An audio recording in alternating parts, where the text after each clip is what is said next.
MPhil ਵਿੱਚ ਜਿਹੜਾ ਵਾ ਦਾਖਲਾ ਲਿਆ ਸੀ ਅਜੇ 2-3 ਮਹੀਨੇ ਹੋਏ ਆ ਤੇ ਮੈਂ ਪਾਕਿਸਤਾਨ 'ਚ ਫੜਿਆ ਗਿਆ। ਉੱਥੇ ISI ਨੇ ਜਿਹੜਾ ਮੈਨੂੰ ਆਪਣੇ ਅੰਡਰ ਕਰ ਲਿਆ। ਉਹਨਾਂ ਨੇ ਜਿਹੜਾ ਵਾ ਮੇਰੇ 'ਤੇ ਬਹੁਤ ਇੰਨਾ ਤਸ਼ੱਦਦ ਕੀਤਾ, ਮੇਰਾ ਅੰਗ ਤੋੜ ਕੇ ਰੱਖ ਦਿੱਤਾ। ਪਾਕਿਸਤਾਨ ਗਏ ਕੀ ਕਰਨ ਸੀਗੇ? ਕਿਵੇਂ ਜਾਣਾ ਹੋਇਆ ਪਾਕਿਸਤਾਨ ਨਾਲ? ਰਿਸ਼ਤਾ ਕੀ ਆ, ਉਹਦੀ ਕਹਾਣੀ ਕੀ ਆ ਉਸ ਚੀਜ਼ ਦੀ? ਦੇਖੋ ਕਹਾਣੀ ਇਹ ਆ ਵੀ ਮੈਂ ਜਦੋਂ ਛੋਟਾ ਜਿਹਾ ਹੁੰਦਾ ਨਾ 5ਵੀਂ 6ਵੀਂ ਜਮਾਤ 'ਚ ਹੀ ਪੜ੍ਹਦਾ ਹਾਂ ਤੇ ਮੁਸਲਮਾਨ ਮੁੰਡੇ ਜਿਹੜੇ ਆ ਬਲੈਕਰ ਉਹ ਸਾਡੇ ਘਰ ਆਉਂਦੇ ਹੁੰਦੇ ਸੀ। ਉਹਨਾਂ ਦੇ ਵਿੱਚ ਨਾ ਇੱਕ ਮੁੰਡਾ ਛੋਟੀ ਜਿਹੀ ਉਮਰ ਦਾ ਸੀ, ਗਫੂਰ ਮੁਹੰਮਦ। ਉਹ ਮੇਰਾ ਹੌਲੀ ਹੌਲੀ ਕਰਕੇ ਦੋਸਤ ਬਣ ਗਿਆ, ਯਾਰ ਬਣ ਗਿਆ ਤੇ ਉਹ ਮੈਨੂੰ ਲੈ ਗਿਆ ਤੇ ਮੈਂ 2-3 ਦਿਨ ਰਿਹਾ ਉੱਥੇ ਪਾਕਿਸਤਾਨ, ਇਹ ਦੋਦੇ ਪਿੰਡ ਵਿੱਚ। ਤੇ ਮੈਨੂੰ ਕਹਿੰਦਾ ਵੀ ਨਿਰਮਲ ਜਿਹੜੇ ਅਸੀਂ ਘਰ ਜਾ ਰਹੇ ਹਾਂ ਨਾ, ਇਹਦੇ ਸਿਰ ਤੇ ਮੇਰਾ ਕੰਮ ਚੱਲਦਾ ਤੇ ਉਹਨਾਂ ਦੀ ਇੱਕ ਕੁੜੀ ਵੀ ਆ ਤੇ ਉਹ ਬੜੀ ਫਰੈਂਕ ਆ ਤੇ ਤੂੰ ਐਵੇਂ ਕੋਈ ਮਾੜੀ ਨਾ ਹਰਕਤ ਕਰੀ। ਚਲੋ ਅਸੀਂ ਘਰ ਗਏ, ਬੜਾ ਵੱਡਾ ਫਾਟਕ ਲੱਗਾ ਹਾਥੀ ਲੰਘਣ ਜੋਗਾ, ਤੇ ਉਹ ਗਏ ਤੇ ਉਹ ਕੁੜੀ ਇੱਕ ਨਿਕਲੀ ਅੰਦਰੋਂ, ਉਹਨੇ ਲੱਸੀ ਬਣਾ ਕੇ ਦਿੱਤੀ ਤੇ ਇਸ ਸਮੇਂ ਦੇ ਵਿੱਚ ਉਹਨੇ ਕਿਤੇ ਗਫੂਰ ਨੇ ਉਹਨੂੰ ਦੱਸ ਦਿੱਤਾ ਵੀ ਇਹ ਜਿਹੜਾ ਮੁੰਡਾ ਮੇਰੇ ਨਾਲ ਆ ਨਾ, ਇਹ ਚੜ੍ਹਦੇ ਪੰਜਾਬ 'ਚੋਂ ਆ, ਇਹ ਉੱਥੇ ਯੂਨੀਵਰਸਿਟੀ 'ਚ ਪੜ੍ਹਦਾ, ਇਹ ਪੰਜਾਬੀ ਦੀ MA ਕਰ ਰਿਹਾ ਉੱਥੇ ਤੇ ਲੇਖਕ ਵੀ ਆ, ਕਵੀ ਵੀ ਆ।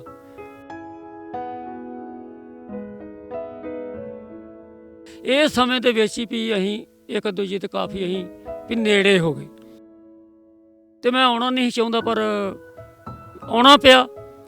ਤੇ ਜਦੋਂ ਅਸੀਂ ਆਏ ਬਾਹਰਲੇ ਗੇਟ ਤੇ ਉਹਦੇ ਅੱਖਾਂ ਦੇ ਵਿੱਚ ਐਡੇ ਮੋਟੇ ਅਥਰੂ ਸੀਗੇ ਤੇ ਮੈਨੂੰ ਇਕਰਾਰ ਲੈ ਲਿਆ ਮੇਰੇ ਕੋਲ ਨੇ ਕਿ ਤੂੰ ਮੁੜ ਕੇ ਵੀ ਆਈ। ਤੇ ਮੈਂ ਆਖਿਆ ਵੀ ਆਵਾਂਗਾ।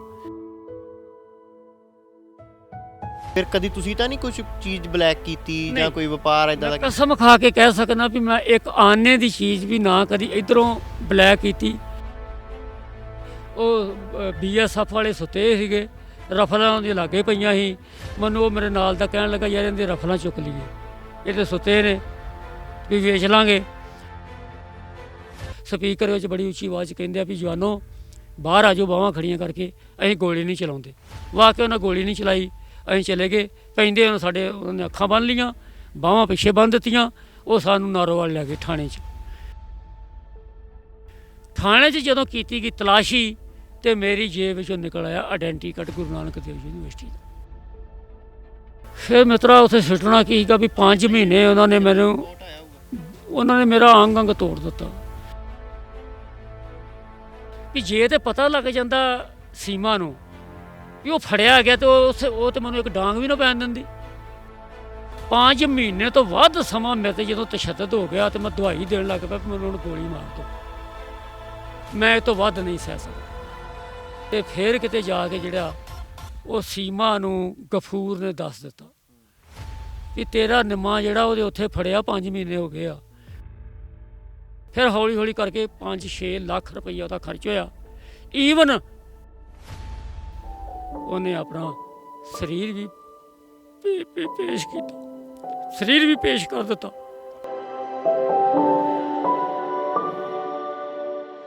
ਉਹਨਾਂ ਦੇ ਵੱਡੇ ਜਿਹੜਾ ਅਫਸਰ ਸੀ ਉਹਨੂੰ ਕਹਿਣ ਲੱਗੀ ਮੈਨੂੰ ਵਰਤ ਲਾ, ਮੇਰਾ ਯਾਰ ਛੁੱਟਣਾ ਚਾਹੀਦਾ, ਪਰ ਉਹਨੇ ਮੈਨੂੰ ਛੁੱਟਿਆ।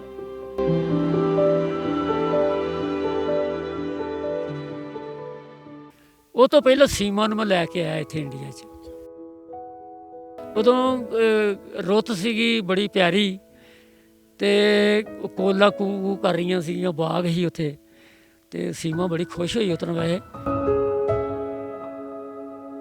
ਫਿਰ ਮੁਹੱਬਤ ਟੁੱਟੀ ਕਿਵੇਂ? ਤੁਸੀਂ ਤਾਂ ਮਤਲਬ ਉਹਨੂੰ ਇੰਡੀਆ ਵੀ ਲੈ ਆਏ, ਸਾਰਾ ਘੁਮਾ ਵੀ ਦਿੱਤਾ, ਤੁਸੀਂ ਵੀ ਆਉਂਦੇ ਜਾਂਦੇ ਰਹੇ, ਫਿਰ ਟੁੱਟੀ ਕਿਵੇਂ? ਹਾਲਾਂਕਿ ਚਲੋ ਕੌਣ ਕਹਿੰਦਾ ਟੁੱਟੀ ਆ? ਮੁਹੱਬਤ ਅਜੇ ਵੀ ਉਸੇ ਤਰ੍ਹਾਂ ਹੀ ਆ, ਯਾਰੀ ਆ।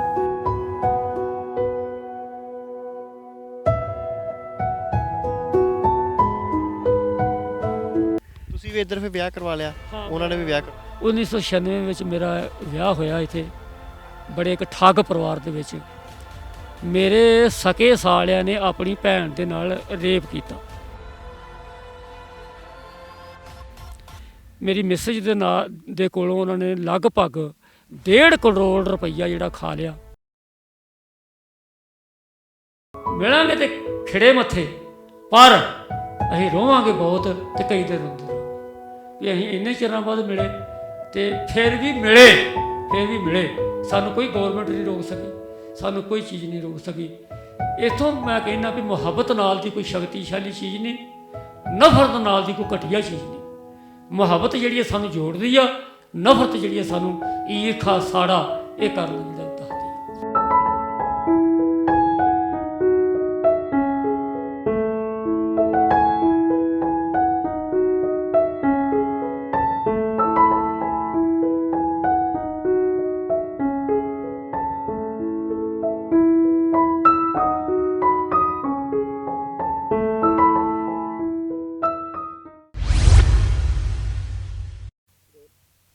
ਸਤਿ ਸ਼੍ਰੀ ਅਕਾਲ। ਹਮਦਰਦ ਟੀਵੀ ਦੇਖ ਰਹੇ ਦਰਸ਼ਕਾਂ ਦਾ ਸਵਾਗਤ ਹੈ। ਮੈਂ ਹਾਂ ਸੁਖਵਿੰਦਰ ਸਿੰਘ।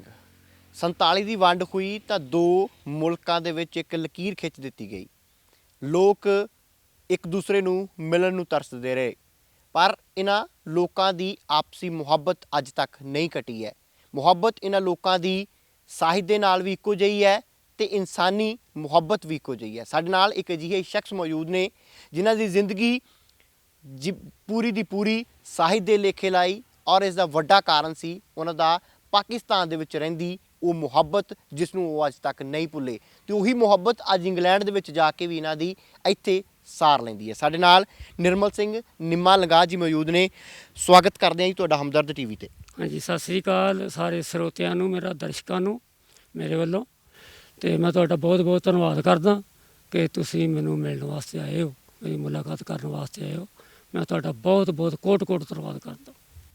ਨਿੰਮਾ ਜੀ, ਜਿੱਦਾਂ ਮੈਂ ਸ਼ੁਰੂਆਤ ਵਿੱਚ ਹੀ ਕਿਹਾ ਵੀ ਮੁਹੱਬਤ ਤੁਹਾਡੀ ਸਾਹਿਤ ਦੇ ਨਾਲ ਵੀ ਹੈ, ਪਰ ਉਹ ਮੁਹੱਬਤ ਪਈ ਕਿਵੇਂ, ਉਸ ਦੀ ਸ਼ੁਰੂਆਤ ਕਿਵੇਂ ਹੋਈ, ਸਾਹਿਤ ਦੇ ਨਾਲ ਤੁਹਾਡਾ ਜਿਹੜਾ ਪਿਆਰ ਉਹ ਕਿਵੇਂ ਬਣਿਆ, ਉਹਦੇ ਬਾਰੇ ਵੀ ਜਾਣਾਂਗੇ। ਜਿਹੜਾ ਤੁਹਾਡੇ ਪਾਕਿਸਤਾਨ ਦੇ ਵਿੱਚ ਤੁਹਾਡੇ ਨਾਲ ਜ਼ਿੰਦਗੀ ਦਾ ਇੱਕ ਅਜਿਹਾ ਕਿੱਸਾ ਜੁੜਿਆ ਹੈ ਜੋ ਸ਼ਾਇਦ ਮੈਨੂੰ ਲੱਗਦਾ ਹੈ ਬਹੁਤ ਸਾਰੇ ਲੋਕਾਂ ਨੇ ਉਸ ਕਿੱਸੇ ਨੂੰ ਪੜ੍ਹਿਆ ਵੀ ਹੈ, ਔਰ ਤੁਸੀਂ ਵੀ ਅੱਜ ਤੱਕ ਉਸ ਕਿੱਸੇ ਨੂੰ ਕਦੀ ਵੀ ਭੁਲਾ ਨਹੀਂ ਸਕੇ ਔਰ ਨਾ ਹੀ ਭੁਲਾ ਪਾਓਗੇ ਮੈਨੂੰ ਲੱਗਦਾ ਹੈ।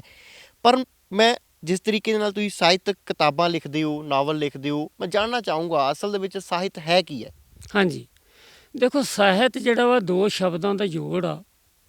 ਸਾਹਿਤ, ਸਾ ਸ਼ਬਦ ਜਿਹੜਾ ਵਾ ਇਹ ਮਿਊਜ਼ਿਕ ਵਿੱਚ ਵੀ ਜਿਹੜਾ ਮਹੱਤਵਪੂਰਨ ਆ, ਅਤੇ ਮੁਹੱਬਤ ਵਿੱਚ ਵੀ ਮਹੱਤਵਪੂਰਨ ਆ, ਅਤੇ ਹਰ ਗੱਲ ਵਿੱਚ ਜਿਹੜਾ ਮੁਹੱਬਤ ਹੈਗਾ ਵਾ ਮਹੱਤਵਪੂਰਨ।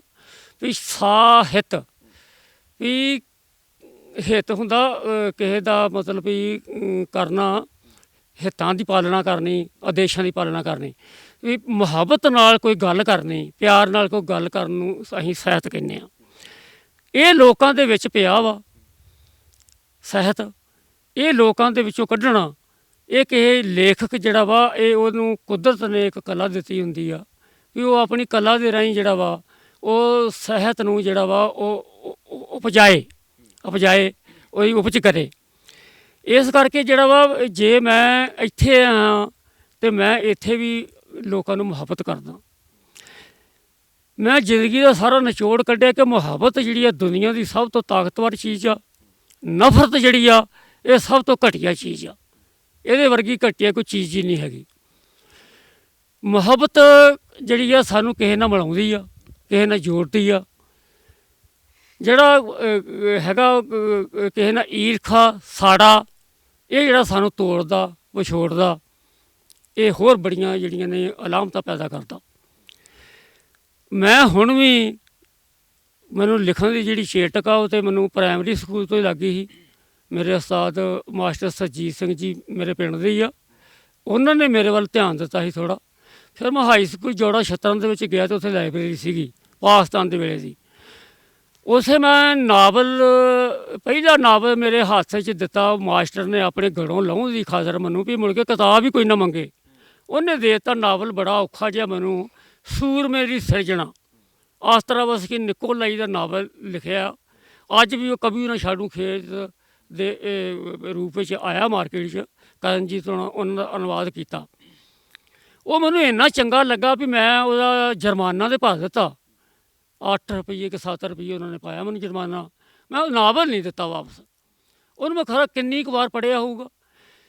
ਅਤੇ 10ਵੀਂ 11ਵੀਂ ਕਲਾਸ ਜਦੋਂ ਮੈਂ ਪ੍ਰੈਪਰ ਨੂੰ ਕਹਿੰਦੇ ਹੁੰਦੇ ਸੀ, ਉਦੋਂ ਅੱਜ ਕੱਲ੍ਹ TDC 1 2 3 ਆਉਂਦੇ ਆ। ਅਤੇ ਉਦੋਂ ਮੇਰੀ ਕਿਤਾਬ ਛਪੀ, ਪਹਿਲੀ ਕਿਤਾਬ ਮੇਰੀ 10ਵੀਂ 'ਚ ਛਪੀ। ਗੱਲ ਉੱਤੇ ਨੀਲ ਪੈ ਗਿਆ, ਮਾਰੇ ਭੱਠੀਆਂ ਬਣਾ ਕੇ ਤੱਤੇ ਦਾਣੇ। ਦੂਜੀ ਕਿਤਾਬ ਛਪੀ ਮੇਰੀ ਦਰਦ ਦਾ ਦਰਦ ਕੁਆਏ। ਇਹ ਜਿਹੜੀ ਹੈਗੀ ਸੀ ਕਿਤਾਬ, ਇਹ ਮੇਰੀ 11ਵੀਂ ਜਮਾਤ 'ਚ ਛਪੀ। 12ਵੀਂ 'ਚ ਜਾ ਕੇ ਛਪੀ ਮੇਰੀ ਕਿਤਾਬ ਵੈਣ। ਫਿਰ ਫਾਈਨਲ ਦੇ ਵਿੱਚ ਮੇਰੀ ਕਿਤਾਬ ਵੀ ਹਰ ਸਾਲ ਇੱਕ ਕਿਤਾਬ ਜਿਹੜੀ ਹੈ ਮੈਂ ਵੀ ਲਿਖ ਹੀ ਲੈਂਦਾ ਸੀਗਾ। ਬੜੀ ਕੋਸ਼ਿਸ਼ ਕਰਦਾ ਸੀਗਾ ਵੀ ਮੈਂ ਹੋਰ ਸੁਧਾਰ ਕਰਾਂ, ਪਰ ਜਿਹੜਾ ਸੁਧਾਰ ਤਾਂ ਹੁੰਦਾ ਨੌਲੇਜ ਨਾਲ, ਪੜ੍ਹਨ ਨਾਲ ਅਤੇ ਚੰਗੇ ਬੰਦਿਆਂ ਦੀ ਜਿਹੜੀ ਉਹ ਬੈਠਕ ਦੇ ਨਾਲ। ਉਹ ਜਿਹੜਾ ਵਾ ਉਹ ਮੈਨੂੰ ਉਦੋਂ ਆਇਆ ਜਦੋਂ ਮੈਂ ਹੋਰ ਚੰਗੇ ਬੰਦਿਆਂ ਦੇ ਕੋਲ ਗਿਆ, ਹੋਰ ਚੰਗੇ ਬੰਦਿਆਂ ਦੀ ਬੈਠਕ ਵਿੱਚ ਆਇਆ, ਅਤੇ ਫਿਰ ਮੈਨੂੰ ਪਤਾ ਲੱਗਾ ਵੀ ਸਾਹਿਤ ਅਸਲ ਵਿੱਚ ਹੈ ਕੀ ਚੀਜ਼ ਆ, ਅਤੇ ਇਹ ਕਿਵੇਂ ਜਿਹੜਾ ਇਹਨੂੰ ਰਚਣਾ ਚਾਹੀਦਾ, ਰਚਿਆ ਜਾਣਾ ਚਾਹੀਦਾ, ਔਰ ਕਿਵੇਂ ਦਾ ਹੋਣਾ ਚਾਹੀਦਾ। ਜਿਹੜਾ ਲੋਕਾਂ ਦੇ ਹਿੱਤ 'ਚ ਹੋਵੇ, ਲੋਕਾਂ ਦੀ ਗੱਲ ਕਰੇ, ਲੋਕਾਂ ਦੀ ਸਮੱਸਿਆਵਾਂ ਜਿਹੜੀਆਂ ਔਕੜਾਂ ਭੀੜਾਂ ਉਹਨਾਂ ਦੀ ਗੱਲ ਕਰੇ, ਅਸਲੀ ਸਾਹਿਤ ਜਿਹੜਾ ਵਾ ਉਹ ਹੁੰਦਾ। ਅੱਛਾ, ਤੁਸੀਂ ਪੜ੍ਹਾਈ ਕਿੰਨੀ ਕੀਤੀ ਹੈ? ਜਿਸ ਸਮੇਂ ਦੀਆਂ ਆਪਾਂ ਗੱਲਾਂ ਕਰ ਰਹੇ ਹਾਂ, ਤੁਸੀਂ 5ਵੀਂ 6ਵੀਂ 7ਵੀਂ 8ਵੀਂ ਦੀ ਗੱਲ ਕੀਤੀ, ਫਾਈਨਲ ਤੱਕ ਕਿਤਾਬਾਂ ਲਿਖ ਦਿੱਤੀਆਂ, ਕਿੰਨੇ ਪੜ੍ਹੇ ਹੋ ਤੁਸੀਂ? ਮੈਂ MA ਕੀਤੀ ਪੰਜਾਬੀ ਦੀ ਗੁਰੂ ਨਾਨਕ ਦੇਵ ਯੂਨੀਵਰਸਿਟੀ 'ਚੋਂ। ਮੈਂ ਕਿਉਂਕਿ ਮੈਨੂੰ ਹਰ ਸਾਲ ਕਾਲਜ ਬਦਲਣਾ ਪੈਂਦਾ ਸੀਗਾ, ਉਹ ਇਸ ਕਰਕੇ ਬਦਲਣਾ ਪੈਂਦਾ ਸੀ ਮੈਂ ਨਕਸਲਾਈਟ ਜਿਹੜੀ ਪਾਰਟੀ ਆ ਉਹਦੀ ਜਿਹੜੀ ਵਿਦਿਆਰਥੀ ਜਥੇਬੰਦੀ ਆ PSU ਪੰਜਾਬ ਸਟੂਡੈਂਟ ਯੂਨੀਅਨ, ਉਹਦਾ ਬੜਾ ਸਰਗਰਮ ਮੈਂਬਰ ਸੀ, ਔਰ ਜ਼ਿਲ੍ਹਾ ਗੁਰਦਾਸਪੁਰ ਦਾ ਮੈਂ ਸੈਕਰਟਰੀ ਵੀ ਰਿਹਾ, ਪ੍ਰਧਾਨ ਵੀ ਰਿਹਾ। ਉਹਦੇ ਕਰਕੇ ਮੈਨੂੰ ਕਿਸੇ ਕਾਲਜ ਵਿੱਚ ਦਾਖਲਾ ਨਹੀਂ ਸੀ ਮਿਲਦਾ। 1 ਸਾਲ ਤਾਂ ਦੇ ਦਿੰਦੇ ਸੀ। ਜਦੋਂ ਉੱਥੇ ਮੈਂ ਹੜਤਾਲਾਂ ਕਰਾਉਂਦਾ ਹਾਂ ਜਿਹੜੇ ਪਲੇਅਰਾਂ ਦੀ ਖਾਤਰ, ਖੁਰਾਕ ਦੀ ਖਾਤਰ ਜਾਂ ਹੋਰ ਫੀਸਾਂ ਵਾਸਤੇ, ਉਹ ਮੁੜ ਕੇ ਮੈਨੂੰ ਦਾਖਲ ਨਹੀਂ ਕਰਦੇ। ਫਿਰ ਮੈਨੂੰ ਕਾਲਜ ਬਦਲਣਾ ਪੈਂਦਾ ਸੀ। ਫਿਰ ਇਸ ਤਰ੍ਹਾਂ ਕਰਕੇ BA ਫਾਈਨਲ ਜਿਹੜੀ ਮੈਂ ਗੌਰਮੈਂਟ ਕਾਲਜ ਕਾਲਾ ਅਫਗਾਨਾ ਤੋਂ ਕੀਤੀ 1980 'ਚ। 1980 ਵਿੱਚ ਹੀ ਸਾਡੇ ਬੜੇ ਵੱਡੇ ਕਾਮਰੇਡ ਸ਼ਹੀਦ ਆਪਣੇ ਮਾਨ ਹੋਏ ਨੇ, ਉਹ ਮੈਨੂੰ ਲੈ ਕੇ ਯੂਨੀਵਰਸਿਟੀ ਵਿੱਚ ਗਏ ਕਿ ਚੱਲ ਤੂੰ ਇੱਥੇ ਪੜ੍ਹ। ਅਤੇ ਮੈਂ ਜਦੋਂ 4-5 ਕਿਤਾਬਾਂ ਰੱਖਤੀਆਂ ਉਹਨਾਂ ਦੇ ਗਾੜੀ, ਅਤੇ ਨਾਲੇ ਆਪਣੇ ਸਰਟੀਫਿਕੇਟ ਰੱਖਤੇ, ਅਤੇ ਉਹਨਾਂ ਨੇ ਮੈਨੂੰ ਕੋਈ ਗੱਲ ਨਹੀਂ ਪੁੱਛੀ, ਉਹਨੇ ਮੈਨੂੰ ਦਾਖਲ ਕਰ ਲਿਆ। ਚਲੋ ਮੈਂ ਉੱਥੇ 2 ਸਾਲ ਪੜ੍ਹਿਆ, MA ਪਾਰਟ 1 ਕੀਤਾ, 2 ਕੀਤਾ। ਮੈਨੂੰ ਪੜ੍ਹਾਉਣ ਵਾਲੇ ਜਿਹੜੇ ਅਧਿਆਪਕ ਸੀ ਉਹ ਬੜੇ ਚੋਟੀ ਦੇ ਸੀ। ਕਰਨੈਲ ਸਿੰਘ ਥਿੰਦ ਹੋਣੀ ਫੋਕਲੋਰ ਦੇ ਬੜੇ ਉੱਚ ਕੋਟੀ ਦੇ ਸਾਡੇ ਵਿਦਵਾਨ ਹੋ ਗੁਜ਼ਰੇ ਆ ਹੈਗੇ ਆ। ਡਾਕਟਰ ਜੋਗਿੰਦਰ ਸਿੰਘ ਰਾਈ ਹੋਣੀ ਨਾਵਲ ਦੇ ਬੜੇ ਉੱਚ ਕੋਟੀ ਦੇ ਵਿਦਵਾਨ ਹੋ ਗੁਜ਼ਰੇ ਆ। ਫਿਰ ਸਾਨੂੰ ਵੱਖਰੇ ਵੱਖਰੇ ਦਿੱਲੀ ਤੋਂ ਡਾਕਟਰ ਹਰਭਜਨ ਸਿੰਘ ਦੂਜੇ ਤੀਜੇ ਦੇ ਲੈਕਚਰ ਵੀ ਜਿਹੜੇ ਆ ਵੀ ਉਹ ਸਾਨੂੰ ਮਿਲੇ, ਆਉਂਦੇ ਸੀ ਔਰ ਲੈਕਚਰ ਦੇ ਕੇ ਜਾਂਦੇ ਸੀਗੇ। ਯੂਨੀਵਰਸਿਟੀ ਦਾ ਜਿਹੜਾ ਪੇਪਰ ਛਪਦਾ ਸਾਲਾਨਾ ਜਿਹੜਾ ਹੈਗਾ ਪੇਪਰ, ਉਹਦੇ ਵਿੱਚ ਮੈਂ 2-3 ਰਚਨਾਵਾਂ ਦਿੱਤੀਆਂ ਛਪਣ ਵਾਸਤੇ।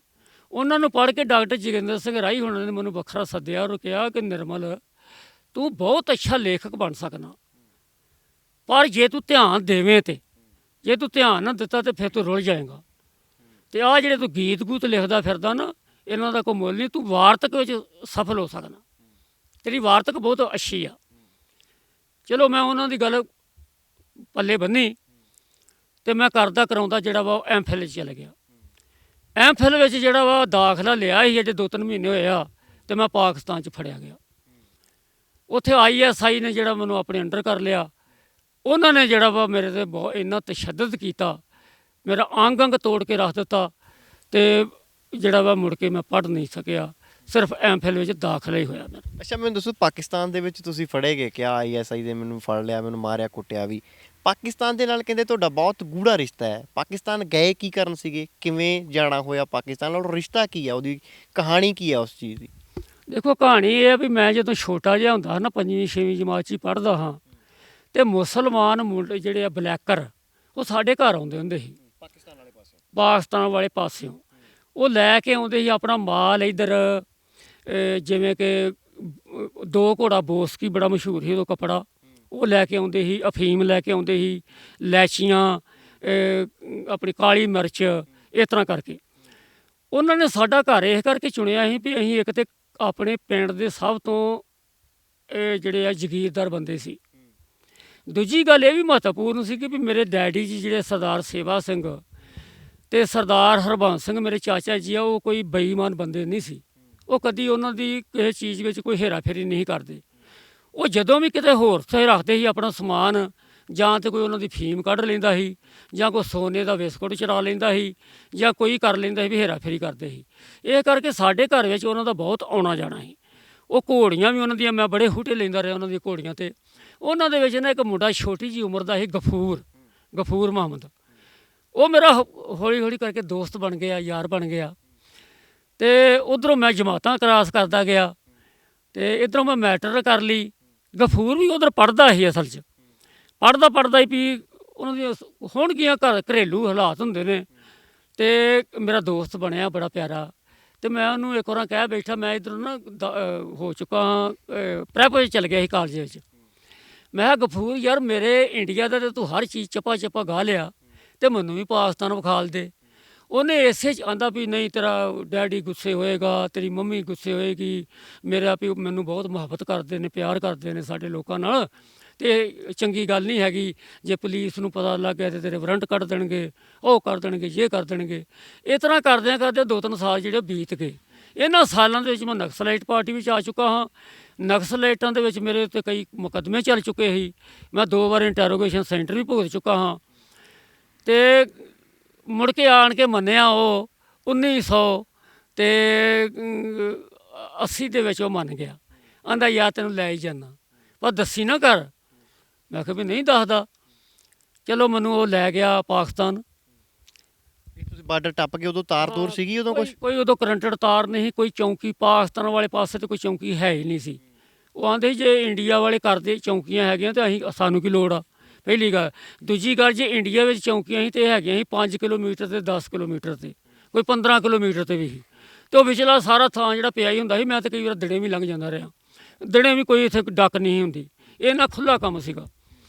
ਅਤੇ ਉਹ ਮੈਨੂੰ ਲੈ ਗਿਆ, ਅਤੇ ਮੈਂ 2-3 ਦਿਨ ਰਿਹਾ ਉੱਥੇ। ਕਿੱਥੇ ਰਹੇ ਸੀ ਉੱਥੇ? ਪਾਕਿਸਤਾਨ, ਇਹ ਦੋਦੇ ਪਿੰਡ ਵਿੱਚ।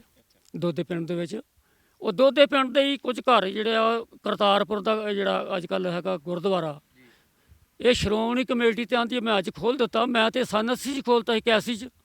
ਮੈਂ ਮੁਹੱਬਤ ਵਾਸਤੇ ਖੋਲ੍ਹਿਆ ਸੀ ਬਾਰਡਰ। ਇਹਨਾਂ ਲੋਕਾਂ ਨੇ ਪਤਾ ਨਹੀਂ ਕਾਹਦੇ ਵਾਸਤੇ ਖੋਲ੍ਹਿਆ। ਇਹ ਆਉਣ ਵਾਲੇ ਸਮੇਂ ਵਿੱਚ ਗੱਲਾਂ ਸਾਹਮਣੇ ਆਉਣਗੀਆਂ ਵੀ ਇੱਥੋਂ ਦੀ ਕਿੰਨੀ ਬਲੈਕ ਹੋ ਰਹੀ ਆ, ਕੀ ਹੋ ਰਿਹਾ। ਮੈਂ ਬਲੈਕ ਵਾਸਤੇ ਨਹੀਂ ਖੋਲ੍ਹਿਆ, ਮੈਂ ਆਪਣੀ ਮੁਹੱਬਤ ਵਾਸਤੇ ਖੋਲ੍ਹਿਆ ਸੀਗਾ 1980-81 ਦੇ ਵਿੱਚ। ਅਤੇ ਮੈਨੂੰ ਉਹ ਕਹਿਣ ਲੱਗਾ ਵੀ ਮੈਂ ਕਿਹਾ ਆਪਣੇ ਗਫੂਰ, ਮੈਂ ਉੱਧਰੋਂ ਯੂਨੀਵਰਸਿਟੀ ਵਿੱਚ ਹਾਜ਼ਰੀਆਂ ਵੀ ਲਵਾਉਣੀਆਂ ਨੇ, ਅਤੇ ਤੂੰ ਮੇਰੇ ਦਿਨ ਨਾ ਭੰਨ, ਅਤੇ ਮੈਂ ਲਾਹੌਰ ਵੇਖਣਾ ਵਾ, ਮੈਂ ਸਿਆਲਕੋਟ ਵੇਖਣਾ, ਸਾਰਾ ਕੁਝ ਵੇਖਣਾ ਤੂੰ। ਪਰ ਇਹਨਾਂ ਨਾਲ ਜਿਹੜੇ ਬਲੈਕਰ ਲੋਕ ਹੁੰਦੇ ਨੇ, ਇਹਨਾਂ ਦੀ ਜ਼ਿੰਦਗੀ ਵੱਖਰੀ ਤਰ੍ਹਾਂ ਦੀ ਹੁੰਦੀ ਆ।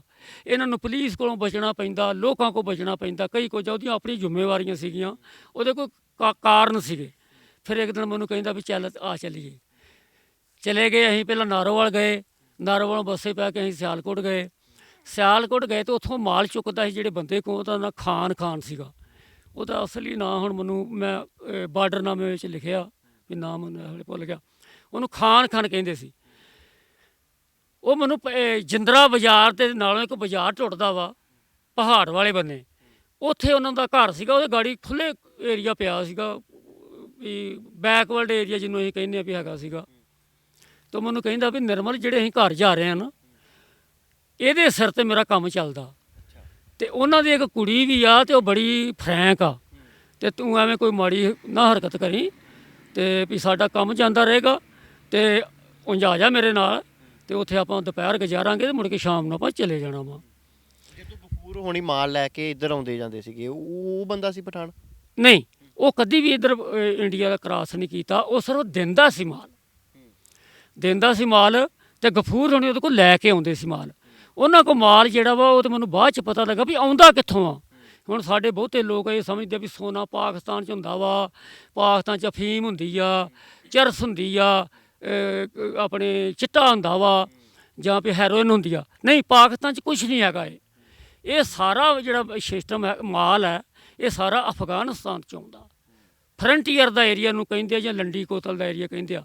ਮੈਂ ਆਪ ਗਿਆ ਉੱਥੇ ਸੀਮਨ ਦੇ ਨਾਲ, ਮੈਂ ਸਾਰਾ ਕੁਝ ਵੇਖਿਆ ਵੀ ਉੱਥੇ ਸਾਰਾ ਕੁਝ ਬਣਦਾ।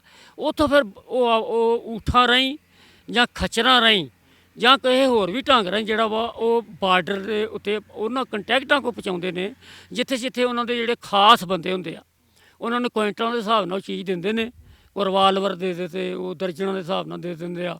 ਉਹ ਫਿਰ ਉਹਨਾਂ ਨਾਲ ਕਰ ਲੈਂਦੇ ਆ ਵੀ ਇਹ ਜਦੋਂ ਤੁਸੀਂ ਵੇਚੋਗੇ ਅਸੀਂ ਪੈਸੇ ਲੈ ਜਾਵਾਂਗੇ। ਫਿਰ ਇਸ ਤਰ੍ਹਾਂ ਚੱਲਦਾ ਰਹਿੰਦਾ ਕੰਮ, ਜਿਸ ਤਰ੍ਹਾਂ ਵੀ ਵਪਾਰੀਕਰਨ ਹੁੰਦਾ ਇਹ ਚੱਲਦਾ ਰਹਿੰਦਾ। ਚਲੋ ਅਸੀਂ ਘਰ ਗਏ, ਬੜਾ ਵੱਡਾ ਫਾਟਕ ਲੱਗਾ ਹਾਥੀ ਲੰਘਣ ਜੋਗਾ, ਅਤੇ ਉਹ ਗਏ ਅਤੇ ਉਹ ਕੁੜੀ ਇੱਕ ਨਿਕਲੀ ਅੰਦਰੋਂ ਵੀ ਜਿਸ ਤਰ੍ਹਾਂ ਕਿ ਇਹਨਾਂ ਲੜ ਕੇ ਨਿਕਲੀ ਹੋਏ। ਉਹ ਵੈਸੇ ਲੜੇ ਸੀਗੇ ਭੈਣ ਭਰਾ ਪੁੱਛੋਂ ਦੀ। ਉਹ ਸਿਆਲਕੋਟ 'ਚ, ਸਿਆਲਕੋਟ ਜੰਦਰਾ ਬਾਜ਼ਾਰ ਦੇ ਵਿੱਚੋਂ ਇੱਕ ਬਾਜ਼ਾਰ ਟੁੱਟਦਾ, ਉਹ ਤਾਂ ਮੈਨੂੰ ਨਾਂ ਭੁੱਲ ਗਿਆ ਵੀ ਉਹਦੇ ਵਿੱਚੋਂ ਟੁੱਟਦਾ ਸੀਗਾ ਬਾਜ਼ਾਰ। ਹੁਣ ਤਾਂ ਬਹੁਤ ਵੱਡਾ ਹੋ ਗਿਆ ਹੋਏਗਾ ਸਾਰਾ ਕੁਝ। ਅਤੇ ਉਹ ਜਦੋਂ ਮੈਂ ਉਹਨੂੰ ਵੇਖਿਆ ਅਤੇ ਉਹਦੀਆਂ ਨਜ਼ਰਾਂ ਮੇਰੀਆਂ ਨਜ਼ਰਾਂ 'ਚ ਪਈਆਂ, ਅਤੇ ਅਸੀਂ ਤਾਂ ਉਦੋਂ ਹੀ ਵੈਸੇ ਵੀ ਥੋੜ੍ਹਾ ਜਿਹਾ ਫਰਕ ਆ ਗਿਆ।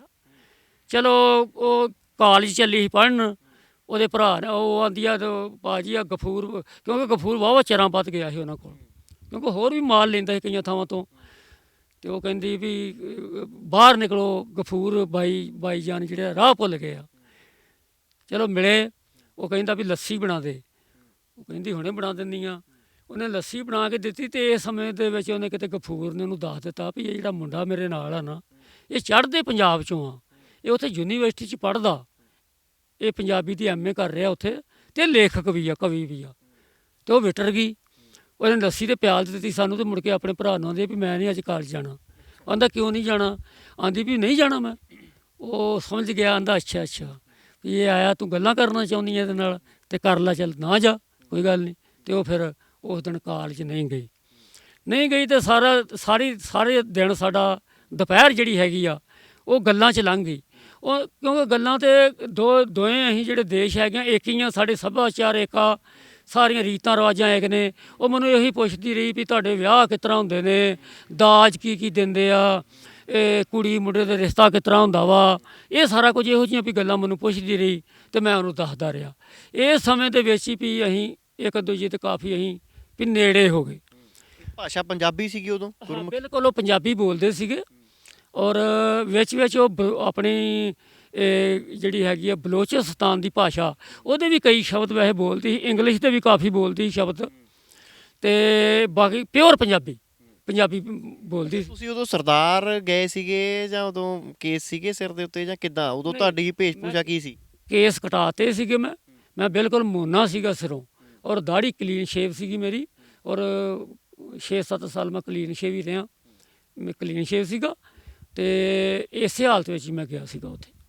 ਹਾਂਜੀ, ਅਤੇ ਉਹ ਚਲੋ ਵੀ ਜਦੋਂ ਗਫੂਰ ਨੇ ਕਾਹਲੀ ਪਾਤੀ, ਇਹਨੇ ਮਾਲ ਪ੍ਰਾਪਤ ਕਰ ਲਿਆ ਸੀਗਾ ਉਹਦੇ ਕੋਲ ਅਫੀਮ ਵਗੈਰਾ ਜੋ ਵੀ ਆ, ਅਤੇ ਕਹਿਣ ਲੱਗਾ ਵੀ ਆਪਾਂ ਜਾਣਾ ਹੀ ਜਾਣਾ, ਮੇਰਾ ਆਉਣ ਨੂੰ ਜੇ ਦਿਲ ਨਾ ਕਰੇ, ਉਹ ਵੀ ਉਹਦਾ ਘੱਲਣ ਨੂੰ ਦਿਲ ਨਾ ਕਰੇ। ਅਤੇ ਹਾਂ, ਅਤੇ ਉਦੋਂ ਹੀ ਮੈਂ ਸਮਝ ਗਿਆ ਵੀ ਇਹ ਕੁੜੀ ਜਿਹੜੀ ਹੈ ਨਾ ਫਿਰ ਹੁਣ ਆਪਣੇ ਅੰਡਰ ਆ ਗਈ ਆ, ਕਿਉਂਕਿ ਨੌਜਵਾਨੀ ਵਿੱਚ ਹੁੰਦਾ ਵੀ ਹੈ ਥੋੜ੍ਹਾ ਜਿਹਾ। ਅਜੇ ਕਿ ਮੇਰੀ ਮੁਹੱਬਤ ਇੱਥੇ ਵੀ ਚੱਲਦੀ ਸੀ ਪਰਮਜੀਤ ਪੰਮੀ ਨਾਂ ਦੀ ਕੁੜੀ ਨਾਲ, ਪਰ ਉਹ ਜਿਹੜੀ ਚੀਜ਼ ਸੀ, ਉਹ ਕੁੜੀ ਸੀ, ਉਹ ਮੈਨੂੰ ਇਹ ਤੋਂ ਵੀ ਵੱਡੀ ਲੱਗੀ, ਵੱਡੀ ਮਹਾਨ ਲੱਗੀ ਵੀ ਜਿਹੜੇ ਸਵਾਲ ਪੁੱਛਦੀ ਸੀ ਉਹ ਬੜੇ ਕਮਾਲ ਦੇ ਸਵਾਲ ਸੀਗੇ, ਅਤੇ ਮੈਂ ਆਉਣਾ ਨਹੀਂ ਚਾਹੁੰਦਾ ਪਰ ਆਉਣਾ ਪਿਆ। ਅਤੇ ਜਦੋਂ ਅਸੀਂ ਆਏ ਬਾਹਰਲੇ ਗੇਟ 'ਤੇ, ਅਤੇ ਉਹਦੇ ਅੱਖਾਂ ਦੇ ਵਿੱਚ ਐਡੇ ਮੋਟੇ ਅੱਥਰੂ ਸੀਗੇ, ਅਤੇ ਮੈਨੂੰ ਇਕਰਾਰ ਲੈ ਲਿਆ ਮੇਰੇ ਕੋਲ ਨੇ ਕਿ ਤੂੰ ਮੁੜ ਕੇ ਵੀ ਆਈ, ਅਤੇ ਮੈਂ ਆਖਿਆ ਵੀ ਆਵਾਂਗਾ। ਅਤੇ ਇਸ ਤਰ੍ਹਾਂ ਕਰਕੇ ਵੀ ਉਹ ਜਿਹੜਾ ਪਹਿਲਾ ਚੱਕਰ ਜਿਹੜਾ ਮੇਰਾ ਲੱਗਾ ਸੀਗਾ, ਅਤੇ ਫਿਰ ਆਉਣ ਵਾਲੇ ਸਮੇਂ ਦੇ ਵਿੱਚ ਵੀ ਤੇ ਮੇਰੇ ਸੈਂਕੜੇ ਚੱਕਰ ਲੱਗੇ ਪਾਕਿਸਤਾਨ। ਅੱਛਾ, ਇੱਥੋਂ ਬਾਰਡਰ ਕਿੰਨੀ ਦੂਰ ਹੈ ਤੁਹਾਡੇ ਪਿੰਡ ਤੋਂ, ਔਰ ਫਿਰ ਕਿੱਦਾਂ ਲੰਘਦੇ ਸੀਗੇ ਬਾਰਡਰ? ਕਹਿੰਦੇ ਮੈਂ ਸੁਣਿਆ ਵੀ ਰਾਵੀ ਦਰਿਆ ਵੀ ਟੱਪ ਜਾਂਦੇ ਸੀ ਤੁਸੀਂ। ਹਾਂਜੀ, ਦੇਖੋ ਆਹ ਰਾਵੀ ਸਾਡੇ ਲਾਗੇ ਹੀ ਆ, ਅਤੇ ਸਿੱਧਾ ਤਾਂ 6-7 ਕਿਲੋਮੀਟਰ ਹੀ ਆ ਰਾਵੀ ਇੱਥੋਂ, ਅਤੇ ਜੇ ਸੜਕਾਂ ਥਾਣੀ ਘੁੰਮਾ ਕੇ ਜਾਣਾ ਹੋਵੇ ਤਾਂ ਫਿਰ ਜ਼ਿਆਦਾ ਪੈਂਦਾ ਵਾ, 8-10 ਕਿਲੋਮੀਟਰ ਪੈਂਦਾ। ਰਾਵੀ ਦਰਿਆ ਜਿਹੜਾ ਵਾ ਸਾਡੇ ਲੋਕਾਂ ਦੀ ਇੱਕ ਬੜੀ ਵੱਡੀ ਜਿਹੜੀ ਆ ਉਹ ਇਹਦਾ ਦੇਣਦਾਰ ਆ ਰਾਵੀ ਸਾਡਾ, ਅਤੇ ਅਸੀਂ ਉਹਦੇ। ਕਿਉਂ? ਜਦੋਂ ਰਾਵੀ 'ਚ ਬਹੁਤ ਵੱਡਾ ਹੜ੍ਹ ਆ ਜੇ ਸਾਨੂੰ ਬੜੇ ਵੱਡੇ ਤਸੀਹੇ ਭੁਗਤਣੇ ਪੈਂਦੇ ਆ। ਸਿਆਣੇ ਕਹਿੰਦੇ ਆ ਸਹਿਮ ਜਿਹੜਾ ਹੁੰਦਾ ਨਾ, ਸਹਿਮ, ਡਰ, ਭੈ, ਉਹ ਤਾਂ ਇੱਕ ਹੀ ਬਹੁਤ ਮਾੜਾ ਹੁੰਦਾ। ਸਾਨੂੰ ਇੱਥੇ ਕਈਆਂ ਸਹਿਮਾਂ ਦੇ ਅਧੀਨ ਜਿਹੜਾ ਗੁਜ਼ਰਨਾ ਪੈਂਦਾ। ਪਤਾ ਨਹੀਂ ਕਿਹੜੇ ਵੇਲੇ ਪਾਕਿਸਤਾਨ ਨੇ ਹਮਲਾ ਕਰ ਦੇਣਾ, ਪਤਾ ਨਹੀਂ ਕਿਹੜੇ ਵੇਲੇ ਅੱਤਵਾਦੀਆਂ ਕੋਈ ਕਾਰਵਾਈ ਕਰ ਦੇਣੀ ਆ, ਪਤਾ ਨਹੀਂ ਕਿਹੜੇ ਵੇਲੇ ਸਾਨੂੰ ਕਰੰਟਡ ਤਾਰ ਤੋਂ ਪਾਰ ਜਾਣ ਦੇਣਾ ਕਿ ਨਹੀਂ ਜਾਣ ਦੇਣਾ, ਪਤਾ ਨਹੀਂ ਕਿਹੜੇ ਵੇਲੇ ਸਾਨੂੰ ਫਸਲ ਬੀਜਣ ਤੋਂ ਇਹਨਾਂ ਡੱਕ ਦੇਣਾ, ਪਤਾ ਨਹੀਂ ਕਿਹੜੇ ਵੇਲੇ ਇਹਨਾਂ ਨੇ ਕੀ ਕਰ ਦੇਣਾ। ਸਾਡੇ ਕੋਲ ਦਰਜਨਾਂ ਸਹਿਮਾਂ ਦੇ ਅਧੀਨ ਸਾਡੇ ਲੋਕ ਜਿਹੜੇ ਆ ਆਪਣੀ ਜ਼ਿੰਦਗੀ ਬਸ਼ਰ ਕਰ ਰਹੇ ਆ, ਔਰ ਪੰਜਾਬ ਦੇ ਹੋਰ ਕਿਸੇ ਵੀ ਖਿੱਤੇ ਵਿੱਚ ਇਹੋ ਜਿਹੀ ਜਿਹੜੀ ਪ੍ਰੋਬਲਮ ਨਹੀਂ ਹੈਗੀ ਜਿਹੜੀ ਸਾਡੇ ਲੋਕਾਂ ਨੂੰ ਪੈ ਰਹੀ ਆ। ਮੈਂ ਇਹ ਸਮਝਣਾ ਵੀ ਅਜੇ ਕਿ ਫਿਰੋਜ਼ਪੁਰ ਦਾ ਏਰੀਆ ਵੀ ਬਾਰਡਰ ਦੇ ਨਾਲ ਲੱਗਦਾ ਔਰ ਅੰਮ੍ਰਿਤਸਰ ਜ਼ਿਲ੍ਹੇ ਦਾ ਵੀ ਬਾਰਡਰ ਦੇ ਨਾਲ ਲੱਗਦਾ। ਉਹਨਾਂ ਲੋਕਾਂ ਨੂੰ, ਕਿਉਂਕਿ ਸਾਡੇ ਵਿੱਚ ਰਾਵੀ ਆ, ਰਾਵੀ ਸਾਡੇ ਖੂਨ 'ਚ ਵਗਦਾ, ਇਹਦੇ ਤੋਂ ਬਗੈਰ ਅਸੀਂ ਅਧੂਰੇ ਆ। ਮੇਰੇ ਤੋਂ ਪਹਿਲਾਂ ਬਹੁਤ ਸਾਰਾ ਕੰਮ ਮੋਹਨ ਕਾਲੂ ਨੇ, ਨਾਵਲਿਸਟ ਸਾਡੇ ਹੋਏ ਨੇ, ਸਾਡੇ ਨਾਵਲਕਾਰਾਂ ਨੇ, ਪੰਜਾਬੀ ਦੇ ਨਾਵਲਕਾਰਾਂ ਨੂੰ ਉਹਨਾਂ ਨੇ ਮੂੰਹ ਨਹੀਂ ਲਾਇਆ। ਇਸ ਗੱਲੋਂ ਨਹੀਂ ਲਾਇਆ, ਇਸ ਕਰਕੇ ਵੀ ਸਾਡੇ ਪੰਜਾਬੀ ਦੇ ਜਿਹੜੇ ਨਾਵਲਕਾਰ ਆ ਇਹ ਝੋਲੀ ਚੁੱਕ ਰਹੇ ਆ, ਹੁਣ ਵੀ ਹੈਗੇ ਆ। ਉਹ ਬੜੀ ਬਿਰਧ ਅਵਸਥਾ ਵਿੱਚ ਚਲ ਗਿਆ, ਉਹਨਾਂ ਦਾ ਹੱਥ ਆ ਮੇਰੇ ਸਿਰ ਦੇ ਉੱਤੇ।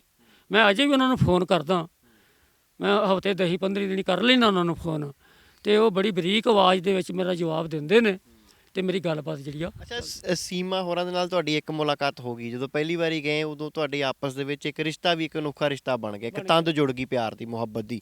ਫਿਰ ਅੱਗੇ ਇਹ ਮੁਹੱਬਤ ਕਿਵੇਂ ਚੱਲੀ, ਅੱਗੇ ਕਿਵੇਂ ਇਸ ਸਿਲਸਿਲੇ ਨੂੰ ਤੋਰਿਆ? ਇਹ ਫਿਰ ਇਸ ਤਰ੍ਹਾਂ ਵਾ ਵੀ ਉਹਨੇ ਜਦੋਂ ਮੈਨੂੰ ਕਹਿ ਦਿੱਤਾ ਵੀ ਮੁੜ ਕੇ ਆਵੀਂ, ਅਤੇ ਫਿਰ ਮੈਂ ਇੱਥੋਂ 8-10 ਦਿਨੀ ਫਿਰ ਮੈਂ ਚਲੇ ਗਿਆ। ਇਸ ਵਾਰ ਮੈਂ ਦੂਜੇ ਬਲੈਕਰਾਂ ਨੂੰ ਨਹੀਂ ਆਪਣੇ ਨਾਲ, ਮੈਂ ਉਹਨਾਂ ਨਾਲ ਨਹੀਂ ਗਿਆ, ਕਿਉਂਕਿ ਮੈਂ ਪੜ੍ਹਿਆ ਲਿਖਿਆ ਹਾਂ। ਮੈਨੂੰ ਪਤਾ ਸੀ ਵੀ ਜ਼ਿਆਦਾ ਬੰਦੇ ਜਦੋਂ ਤੁਰਦੇ ਆ ਨਾ ਧਰਤੀ 'ਤੇ, ਉਹ ਖੜਾਕ ਜ਼ਿਆਦਾ ਆਉਂਦਾ। ਉਹ ਤਾਂ ਬੇਲਾ ਸੀਗਾ, ਦੱਬ ਕਾਈ ਸਰਕੜਾ ਦੂਜਾ ਤੀਜਾ। ਅਤੇ ਮੈਂ ਇੱਕ ਮੁੰਡਾ ਛਿੰਦਾ ਸੀ ਗਰਾਏਕੋਟ ਦਾ, ਉਹਨੂੰ ਮੈਂ ਆਪਣੇ ਕੋਲੋਂ ਇੱਕ ਪੇਟੀ ਲੈ ਕੇ ਦਿੱਤੀ। ਆਪਣੇ ਉਦੋਂ ਇੱਕ ਪੇਟੀ ਰੈਸਟੋਕਰੇਟ ਦੀ ਦਾ ਮੁੱਲ ਸੀਗਾ 720 ਰੁਪਈਏ ਸ਼ਾਇਦ ਕਿ, ਜਾਂ 520-25 ਰੁਪਈਏ, ਅਤੇ ਨਾਲ ਇੱਕ ਅੱਧਾ ਦਿੰਦੇ ਮੁਫਤ ਪੀਣ ਨੂੰ। ਅਤੇ ਇੱਕ ਪੇਟੀ ਉਹਨੇ ਆਪ ਲੈ ਲਈ। ਮੈਨੂੰ ਆਪਣੀ ਗਰਜ ਸੀ, ਮੈਂ ਕਿਹਾ ਕੋਈ ਗੱਲ ਨਹੀਂ, 500-700 ਰੁਪਏ ਦੀ ਕਿਹੜੀ ਗੱਲ ਆ ਵੀ ਮੈਨੂੰ ਲੈ ਜਾਏਗਾ।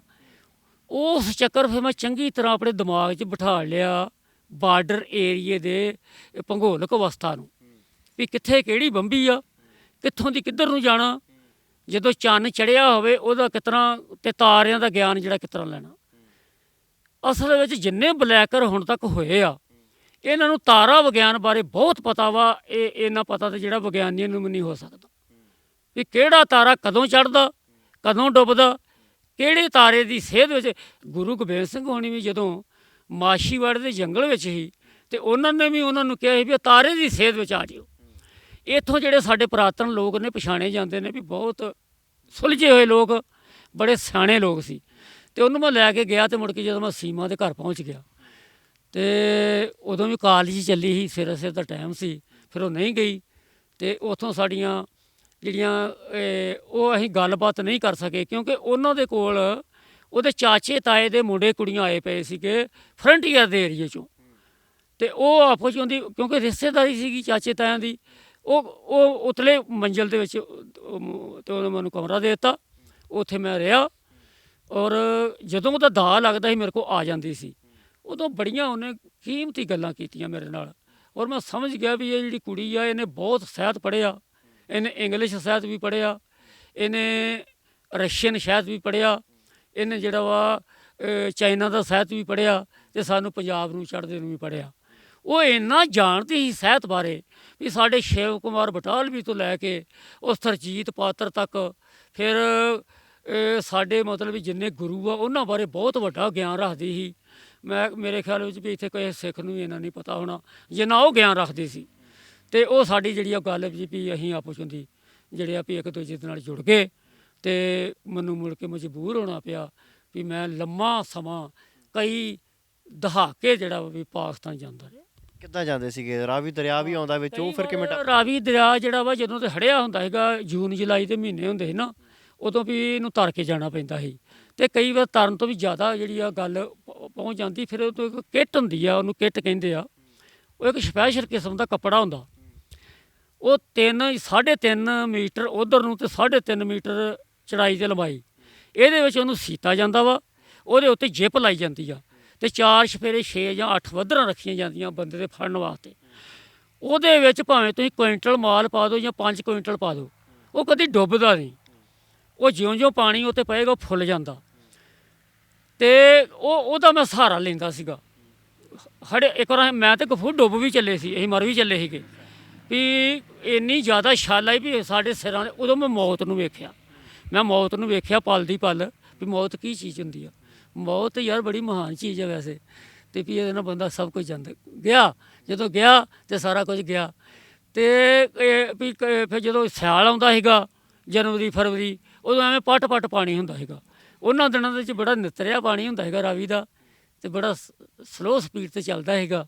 ਤੇ ਹੇਠਾਂ ਜਿਹੜੇ ਹੈਗੇ ਆ ਸਿੱਪੀਆਂ ਹੈਗੀਆਂ ਜਾਂ ਕੁਛ ਵੀ ਮੱਛੀਆਂ ਨੇ ਉਹ ਦੇਖਦੀਆਂ ਹੁੰਦੀਆਂ ਸੀਗੀਆਂ, ਤੇ ਉੱਥੋਂ ਦੀ ਫਿਰ ਸਿੱਧੇ ਲੰਘ ਜੀਦਾ। ਰਾਤ ਦੇ ਸਮੇਂ ਜਾਣੇ ਸੀ ਜਾਂ ਦਿਨੇ? ਨਹੀਂ, ਰਾਤ ਜਾਣਾ ਦਿਨੇ ਵੀ ਮੈਂ ਕਈ, ਉਦੋਂ ਇੰਨਾ ਖੁੱਲ੍ਹਾ ਸੀ ਬਾਰਡਰ ਵੀ ਮੇਰੇ ਖਿਆਲ 'ਚ ਮੈਂ ਕਈ ਵਾਰ ਦਿਨੇ ਗਿਆ। ਉਹ ਮੁੰਡੇ ਚਾਰ ਦਿਨ ਦੇ ਡੰਗਰ ਉਹਨਾਂ ਦੇ ਵੀ ਤੇ ਸਾਡੇ ਵੀ, ਉਹ ਉੱਥੇ ਇਕੱਠੇ ਹੋ ਜਾਂਦੇ ਸੀ। ਇਕੱਠੇ ਹੋ ਜਾਂਦੇ ਤੇ ਰੋਟੀ ਵੀ ਆਪੋ ਜਿਹੀ ਵੰਡ ਕੇ ਖਾਂਦੇ ਸੀ।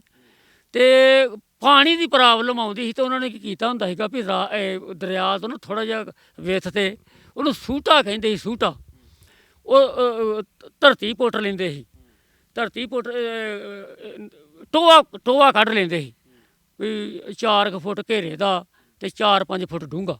ਹੱਥਾਂ ਹੁੱਥਾਂ ਨਾਲ ਉਹਨਾਂ ਨੇ ਜਾਂ ਡੰਡਿਆਂ ਨਾਲ ਕੱਢ ਲੈਣਾ। ਉਹਦੇ ਵਿੱਚ ਨਿੱਤਰ ਕੇ ਨਾ ਦਰਿਆ ਦਾ ਪਾਣੀ ਆ ਜਾਂਦਾ ਹੈਗਾ, ਤੇ ਉਹ ਬੜਾ ਪਿਓਰ ਹੁੰਦਾ ਹੈਗਾ। ਉਹ ਪੀਂਦੇ ਸੀਗੇ ਮੁਸਲਮਾਨ ਵੀ ਤੇ ਸਾਡੇ ਸਿੱਖ ਵੀ। ਉਹਨਾਂ ਕਦੀ ਇਹੋ ਜਿਹੀ ਗੱਲ ਨਹੀਂ ਕੀਤੀ ਵੀ ਅਸੀਂ ਇੱਕ ਦੂਜੇ ਦਾ ਜੂਠਾ ਖਾਣਾ ਨਹੀਂ ਗਾ। ਇਹ ਤਾਂ ਸਾਡੇ ਲੀਡਰਾਂ ਨੇ ਪਾਤਾ ਨਾ। ਤੇ ਕਈ ਵਾਰ ਉਹਨਾਂ ਨੇ ਕੀ ਕਰਨਾ ਵੀ ਜਿਹੜੀ ਕੋਈ ਮੱਝ ਹੋਣੀ ਨਾ, ਕੋਈ ਬੁੱਢੀ ਜਾਂ ਕੋਈ ਬੱਕਰੀ ਹੋਣੀ ਕਿਸੇ ਦੇ ਨਾਲ, ਤੇ ਉਹਨੂੰ ਉੱਥੇ ਲੈ ਆਉਣਾ ਤੇ ਬੱਕਰੀ ਦੀਆਂ ਧਾਰਾਂ ਮਾਰਨੀਆਂ ਸਿੱਧੀਆਂ ਉਹਦੇ ਵਿੱਚ, ਤੇ ਉਹਨਾਂ ਕੱਚੀ ਲੱਸੀ ਬਣਾ ਲੈਣੀ। ਬੱਕਰੀ ਦਾ ਦੁੱਧ ਲੂਣਾ ਹੁੰਦਾ, ਤੇ ਕੱਚੀ ਲੱਸੀ ਤਾਂ ਬਣਦੀ ਜੇ ਕੱਚੇ ਦੁੱਧ ਦੇ ਵਿੱਚ ਅਸੀਂ ਪਾਣੀ ਪਾ ਕੇ ਉਹਦੇ ਵਿੱਚ ਲੂਣ ਪਾਈਏ ਤੇ ਕੱਚੀ ਲੱਸੀ ਬਣ ਜਾਂਦੀ ਆ। ਉਹ ਆਪੋ 'ਚ ਨਹੀਂ ਪੀ ਲੈਂਦੇ ਹੁੰਦੇ ਸੀ। ਤੇ ਉਹ ਮੇਰੇ ਬੜੇ, ਉਹਨਾਂ ਨੂੰ ਪਤਾ ਹੈਗਾ ਵੀ ਇਹ ਯਾਰ ਬੰਦਾ ਕਿ ਖਾਸ ਕਾਰਨ ਕਰਕੇ ਜਾਂਦਾ, ਤੇ ਇਹਨੂੰ ਆਪਾਂ ਕੀ ਕਹਿਣਾ। ਉਹਨਾਂ ਕੋਲ ਮੈਂ ਸੋਟਾ ਫੜ ਲੈਣਾ ਤੇ ਐਵੇਂ ਮੱਝਾਂ ਨੂੰ ਇੱਧਰ ਮਾਰਨਾ ਉੱਧਰ ਮਾਰਨਾ। ਮੈਂ ਕਿਹੜੀ ਕੋਈ ਚੀਜ਼ ਖੜਦਾ ਸੀ ਜਾਂ ਲਿਆਉਂਦਾ ਸੀ। ਅੱਛਾ, ਕਦੀ ਐ ਨਹੀਂ ਕੀਤਾ ਫਿਰ ਜਿੱਦਾਂ ਤੁਹਾਡੇ ਬਲੈਕਰਾਂ ਦੇ ਨਾਲ ਸੰਬੰਧ ਤਾਂ ਸੀਗੇ, ਕਿਉਂਕਿ ਘਰੇ ਆਉਂਦੇ ਸੀਗੇ ਉਧਰੋਂ ਵੀ ਤੇ ਇੱਧਰ ਵਾਲੇ ਵੀ, ਹੈ ਨਾ? ਫਿਰ ਕਦੀ ਤੁਸੀਂ ਤਾਂ ਨਹੀਂ ਕੁਛ ਚੀਜ਼ ਬਲੈਕ ਕੀਤੀ ਜਾਂ ਕੋਈ ਵਪਾਰ ਇਦਾਂ ਦਾ? ਕਸਮ ਖਾ ਕੇ ਕਹਿ ਸਕਦਾ ਵੀ ਮੈਂ ਇੱਕ ਆਨੇ ਦੀ ਚੀਜ਼ ਵੀ ਨਾ ਕਦੀ ਇੱਧਰੋਂ ਬਲੈਕ ਕੀਤੀ, ਕਿਉਂਕਿ ਮੇਰੀ ਬਿਲਵਡ ਜਿਹੜੀ ਆ ਨਸੀਮਾ ਬੇਗਮ ਸੀਮਾ, ਉਹਦਾ ਇਹੀ ਕਹਿਣਾ ਸੀ ਮੈਨੂੰ ਭਈ ਨਿਰਮਲ ਦੇਖ ਕਦੀ ਇਹ ਕੰਮ ਨਾ ਕਰੀ। ਜਿੰਨੀ ਤੈਨੂੰ ਦੌਲਤ ਚਾਹੀਦੀ ਆ ਗੱਲ ਕਰ, ਕਰੋੜਾਂ ਰੁਪਈਆ ਚਾਹੀਦਾ ਕਰੋੜਾਂ ਰੁਪਈਆ ਮੇਰੇ ਕੋਲ ਲੈ ਲਾ, ਪਰ ਜੇ ਕਿਤੇ ਤੂੰ ਬਾਰਡਰ ਤੇ ਮਾਰਿਆ ਗਿਆ, ਤੇਰੇ ਕੋਲ ਨਿਕਲਿਆ 2 ਨੰਬਰ ਦਾ ਮਾਲ, ਤੇ ਮੇਰਾ ਕੱਖ ਨਹੀਂ ਰਹਿਣਾ। ਮੇਰੀ ਜ਼ਿੰਦਗੀ ਬਰਬਾਦ ਆ। ਮੈਂ ਤੈਨੂੰ ਮੁਹੱਬਤ ਕਰ ਬੈਠੀ ਹਾਂ। ਤੂੰ ਅਜੇ ਕਿ ਮੈਨੂੰ ਪਤਾ ਵਾ ਸਾਡੀ ਮੁਹੱਬਤ ਨੇ ਇੱਕ ਦਿਨ ਮਰਨਾ ਹੀ ਮਰਨਾ, ਡੁੱਬਣਾ ਹੀ ਡੁੱਬਣਾ, ਪਰ ਜਿੰਨਾ ਚਿਰ ਜੀਂਦੇ ਹੈਗੇ ਉਹਨਾਂ ਚਿਰ ਤੱਕ ਇਹ ਕੰਮ ਨਹੀਂ ਕਰਨਾ। ਤੇ ਇਹ ਵੱਖਰੀ ਗੱਲ ਆ ਵੀ ਉਹ ਮੈਨੂੰ ਬੜੇ ਬੜੇ ਕੀਮਤੀ ਕੈਮਰੇ ਲੈ ਕੇ ਦਿੰਦੀ ਸੀ, ਬੜੇ ਬੜੇ ਕੱਪੜੇ ਕੀਮਤੀ ਬਣਾ ਕੇ ਦਿੰਦੀ ਸੀ। ਤੇ ਜਿਹੜੇ ਉਹ ਚੀਜ਼ਾਂ ਕਹਿੰਦੀ ਸੀ ਕਿ ਉਹਨੇ ਬਹੁਤਾ ਇਹੋ ਮੰਗ ਕਰਦੇ ਸੀ ਵੀ ਉਧਰ ਪਲਾਸਟਿਕ ਦੀ ਜੁੱਤੀ ਨਹੀਂ ਬਣਦੀ ਹੁੰਦੀ ਉਦੋਂ। ਉਹਨੇ ਕਹਿਣਾ ਵੀ ਤੂੰ ਪਲਾਸਟਿਕ ਦੀਆਂ ਜੁੱਤੀਆਂ ਕੋ ਥੋੜ੍ਹੀਆਂ ਜਿਹੀ ਲੈ ਆਈ ਨਿਰਮਲ, ਤੇ ਕੁਝ ਨਾ ਕੜੇ ਲੈ ਕੇ ਆਈ ਆ ਜਿਹੜੇ ਆਪਾਂ ਹੱਥ 'ਚ ਪਾਉਂਦੇ ਆ। ਤੇ ਮੈਂ ਇੱਥੋਂ ਦਰਜਨ 2 ਦਰਜਨਾਂ ਕੜੇ ਲੈ ਲੈਣੇ, ਤੇ ਉਹ ਪਲਾਸਟਿਕ ਦੀਆਂ ਜੁੱਤੀਆਂ ਦਰਜਨਾਂ 2 ਦਰਜਨਾਂ ਲੈ ਆਉਣੀਆਂ। ਅੱਛਾ, ਉਹਨਾਂ ਨੇ ਪਾਕਿਸਤਾਨ ਘੁਮਾਇਆ ਤੁਹਾਨੂੰ ਫਿਰ ਜਦੋਂ ਇੱਧਰੋਂ ਜਾਂਦੇ ਸੀਗੇ? ਕਿਉਂਕਿ ਤੁਹਾਡੇ ਮਨ ਦੇ ਵਿੱਚ ਇੱਛਾ ਤਾਂ ਪਹਿਲਾਂ ਹੀ ਸੀਗੀ ਪਾਕਿਸਤਾਨ ਘੁੰਮਣ ਦੀ। ਉਹਨਾਂ ਨੇ ਮੈਨੂੰ ਬੁੱਲੇ ਸ਼ਾਹ ਦੇ ਆਪਾਂ ਗਏ, ਮਜ਼ਾਰ ਦੇ ਉੱਤੇ ਕਸੂਰ ਗਏ। ਉਹਨੇ ਇੰਨਾ ਘੁਮਾਇਆ ਮੈਨੂੰ, ਇੰਨਾ ਘੁਮਾਇਆ ਵੀ ਮੈਂ ਤਾਂ ਉਹਨੂੰ ਘੁਮਾ ਹੀ ਨਹੀਂ ਸਕਿਆ ਇੰਡੀਆ। ਫਿਰ ਆਪਾਂ ਫਰੰਟੀਅਰ ਦੇ ਏਰੀਏ ਤੱਕ ਗਏ। ਇਹਦੇ ਵੱਖਰੀ ਕਿਤਾਬ ਲਿਖੀ ਆ, ਉਹ ਅਜੇ ਕਵਰ ਨਹੀਂ ਹੋਈ। ਮੈਂ ਚਾਹੁੰਦਾ ਵੀ ਮੈਂ ਸੀਮਾ ਨੂੰ ਇੱਕ ਵਾਰ ਇੰਗਲੈਂਡ ਜਾ ਕੇ ਮਿਲ ਲਵਾਂ ਤੇ ਉਹਦਾ ਐਂਡ ਹੋ ਜਾਵੇ। ਤੇ ਉਹਨੇ ਇੰਨਾ ਘੁਮਾਇਆ ਮੈਨੂੰ ਵੀ ਇਹਦੇ ਵਿੱਚ 250 ਸਫ਼ਾ ਜਿਹੜਾ ਵਾ ਬਾਰਡਰਨਾਮਾ ਜਿਹੜਾ ਮੇਰਾ ਨਾਵਲ ਆ, ਇਹਦੇ ਵਿੱਚੋਂ ਕੱਢਣਾ ਪਿਆ। ਜਿਹੜਾ ਬਾਰਡਰਨਾਮਾ ਇਹ ਸਾਰੀ ਤੁਹਾਡੀ ਆਪਣੀ ਜ਼ਿੰਦਗੀ ਦੇ ਉੱਤੇ ਹੀ ਹੈ, ਸਾਰਾ ਕੁਝ ਲਿਖਿਆ ਇਹਦੇ ਵਿੱਚ? ਹਾਂਜੀ, ਵੀ ਕੁਝ ਪਾਰਟ ਹੈਗੇ ਨੇ, 1-2-4 ਵੀ ਜਿਹੜੇ ਮੈਂ ਹੋਰ ਵੀ ਦਿੱਤੇ ਆ। ਇੱਕ ਡਰਾਈਵਰਾਂ ਬਾਰੇ ਇਹ 'ਚ ਪਾਰਟ, ਇੱਕ ਵੇਸਵਾ ਬਾਰੇ ਵੀ ਸ਼ਾਇਦ ਹੈਗਾ ਵਾ ਵੀ। ਉਹ ਤਾਂ ਮੈਂ ਉਹ ਦਿੱਤਾ ਵਾ ਵੀ ਜਿਹੜਾ ਮੈਨੂੰ ਪੰਜਾਬ ਵਿੱਚ ਗੋਲੀ ਦਾ ਆਰਡਰ ਸੀਗਾ, ਮੈਂ ਇੱਥੇ ਰਹਿ ਨਹੀਂ ਸਕਿਆ, ਮੈਂ ਦੱਖਣ ਵਿੱਚ ਬਿਤਾਇਆ ਸਾਰਾ ਸਮਾਂ, ਔਰ ਉਹਦੇ ਬਾਰੇ ਜਿਹੜਾ ਵਾ ਵੀ ਉਹ 1-2 ਕਾਂਡ ਲਿਖਿਆ। ਬਾਕੀ ਸਾਰੀ ਮੇਰੀ ਸਹਿ ਜੀਵਨੀ ਆਟੋਬਾਇਓਗ੍ਰਾਫੀ ਹੈ। ਅੱਛਾ, ਜਦੋਂ ਫਿਰ ਮੁਲਾਕਾਤਾਂ ਹੁੰਦੀਆਂ ਰਹੀਆਂ, ਫਿਰ ਗਫੂਰ ਵੀ ਇੱਕ ਦਿਨ ਇੱਦਾਂ ਦਾ ਬਣ ਗਿਆ ਸਮਾਂ ਵੀ ਤੁਸੀਂ ਗਫੂਰ ਤੋਂ ਬਿਨਾਂ ਹੀ ਜਾਂਦੇ ਰਹੇ, ਹੋਰ ਬਲੈਕਰਾਂ ਦਾ ਸਾਥ ਵੀ ਛੱਡਤਾ, ਕਹਿੰਦੇ ਇਕੱਲੇ ਹੀ ਬਾਰਡਰ ਟੱਪ ਜਾਂਦੇ ਸੀਗੇ ਆਪਣੀ ਪ੍ਰੇਮਿਕਾ ਨੂੰ ਮਿਲਣ ਦੇ ਲਈ, ਸੀਮਾ ਨੂੰ ਮਿਲਣ ਦੇ ਲਈ। ਫਿਰ ਉਹ ਸਿਲਸਿਲਾ ਲਗਾਤਾਰ ਚੱਲਦਾ ਰਿਹਾ। ਫਿਰ ਕਦੇ ਫੜਨ ਦਾ ਡਰ ਜਾਂ ਕਦੇ ਪੁਲਿਸ ਨੇ ਰੋਕਿਆ, ਕਦੇ ਕੁਛ ਇੱਦਾਂ ਹੋਇਆ ਤਾਂ ਨਹੀਂ? ਕਿਉਂਕਿ ਮੈਂ ਇਸ ਢੰਗ ਨਾਲ ਜਾਂਦਾ, ਕਿਉਂਕਿ ਮੈਂ ਪੜ੍ਹਿਆ ਲਿਖਿਆ, ਉਹਨਾਂ ਬਲੈਕਰਾਂ ਵਰਗਾ ਨਹੀਂ ਸੀ ਹੈਗਾ ਮੈਂ ਅਨਪੜ੍ਹ ਵੀ ਐਵੇਂ ਮੈਂ ਕੋਈ ਗਲਤੀ ਕਰ ਦੇਵਾਂ ਜਾਂ ਕਿਸ ਤਰ੍ਹਾਂ। ਹਾਂ, ਇੱਕ ਵਾਰ ਠੀਕ ਆ ਵੀ ਉਹ BSF ਵਾਲੇ ਸੁੱਤੇ ਸੀਗੇ, ਰਫਲਾਂ ਦੀਆਂ ਲਾਗੇ ਪਈਆਂ ਸੀ। ਮੈਨੂੰ ਉਹ ਮੇਰੇ ਨਾਲ ਦਾ ਕਹਿਣ ਲੱਗਾ ਯਾਰ ਇਹਦੇ ਰਫਲਾਂ ਚੁੱਕ ਲਈਏ, ਇਹਦੇ ਸੁੱਤੇ ਨੇ ਵੀ ਵੇਚ ਲਾਂਗੇ। ਮੈਂ ਉਹਨੂੰ ਕਿਉਂਕਿ ਬੋਲ ਤਾਂ ਸਕਦੇ ਨਹੀਂ ਆਪਾਂ ਬਾਰਡਰ 'ਤੇ, ਤੇ ਮੈਂ ਉਹਨੂੰ ਹਰਕ ਮਾਰੀ ਇਸ ਤਰ੍ਹਾਂ ਕਰਕੇ ਵੀ ਗਾਂਹ ਚੱਲ। ਅੱਗੇ ਜਾ ਕੇ ਮੈਂ ਉਹਨੂੰ ਸਮਝਾਇਆ, ਮੈਂ ਕਿਹਾ ਗੱਲ ਸੁਣ, ਕਿਉਂਕਿ ਮੈਨੂੰ ਆਪਣਾ ਹੈਗਾ ਸੀਗਾ ਮਫਾਦ ਵੀ ਮੈਂ ਮੇਰਾ ਕੰਮ ਖਰਾਬ ਹੋ ਜਾਏਗਾ। ਮੈਂ ਕਿਹਾ ਗੱਲ ਸੁਣ ਛਿੰਦੇ, ਜੇ ਇਹਨੇ ਰਫਲਾ ਚੁੱਕ ਲੈਂਦੇ ਤੇ ਕਿੰਨੇ ਕੁ ਪੈਸੇ ਵੱਟ ਲੈਂਦਾ ਤੂੰ? 2000 4000 ਵੱਟ ਲੈਂਦਾ।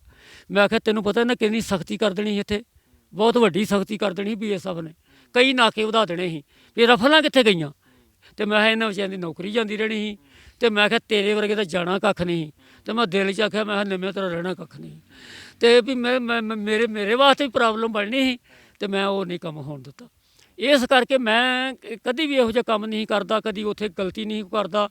ਇੱਧਰੋਂ ਜਦੋਂ ਜਾਂਦਾ ਹਾਂ ਆਪਣੀ ਤਲਾਸ਼ੀ ਕਰਕੇ ਜਾਂਦਾ ਹਾਂ। ਮੇਰੇ ਕੋਲ 2-3 ਕਿਤਾਬਾਂ ਉਰਦੂ ਦੀਆਂ ਹੁੰਦੀਆਂ ਸੀ, ਜਿਹੜੀਆਂ ਕਿ ਮੈਂ ਪੜ੍ਹਨਾ ਵੀ ਨਹੀਂ ਜਾਣਦਾ, ਥੋੜ੍ਹਾ ਬਹੁਤਾ ਜਾਣਦਾ ਹਾਂ। ਫਾਰਸੀ ਦੀਆਂ ਹੁੰਦੀਆਂ ਸੀ, ਜਿਹੜੀਆਂ ਸੀਮਾ ਨੇ ਮੈਨੂੰ ਦਿੱਤੀਆਂ ਹੁੰਦੀਆਂ ਸੀ ਵੀ ਇਹਨਾਂ ਨੂੰ ਬੈਗ 'ਚ ਰੱਖਣਾ, ਹੋਰ ਕੋਈ ਗੱਲ ਨਹੀਂ ਗੀ, ਇਹਨਾਂ ਨੂੰ ਰੱਖਣਾ ਬੈਗ 'ਚ। ਤੇ ਉਹ ਮੈਂ ਰੱਖਦਾ ਸੀਗਾ ਬੈਗ 'ਚ। ਤੇ ਉਹ ਰਿਵਾਲਵਰ ਤਾਂ ਮੇਰੇ ਕੋਲ ਹੁੰਦਾ ਹੀ ਹੁੰਦਾ ਸੀਗਾ, ਕਿਉਂਕਿ ਉੱਥੇ ਜੇ ਆਪਣੀ ਸੀਮਾ ਨੇ ਦਿੱਤਾ ਸੀਗਾ। ਮੁੜ ਕੇ ਬਾਅਦ ਵਿੱਚ ਉਹਨਾਂ ਨੇ ਖੋਲ੍ਹਿਆ ਸੀਗਾ, ਉਹਨਾਂ ਨੇ ਖੋਲ੍ਹਿਆ ਸੀਗਾ।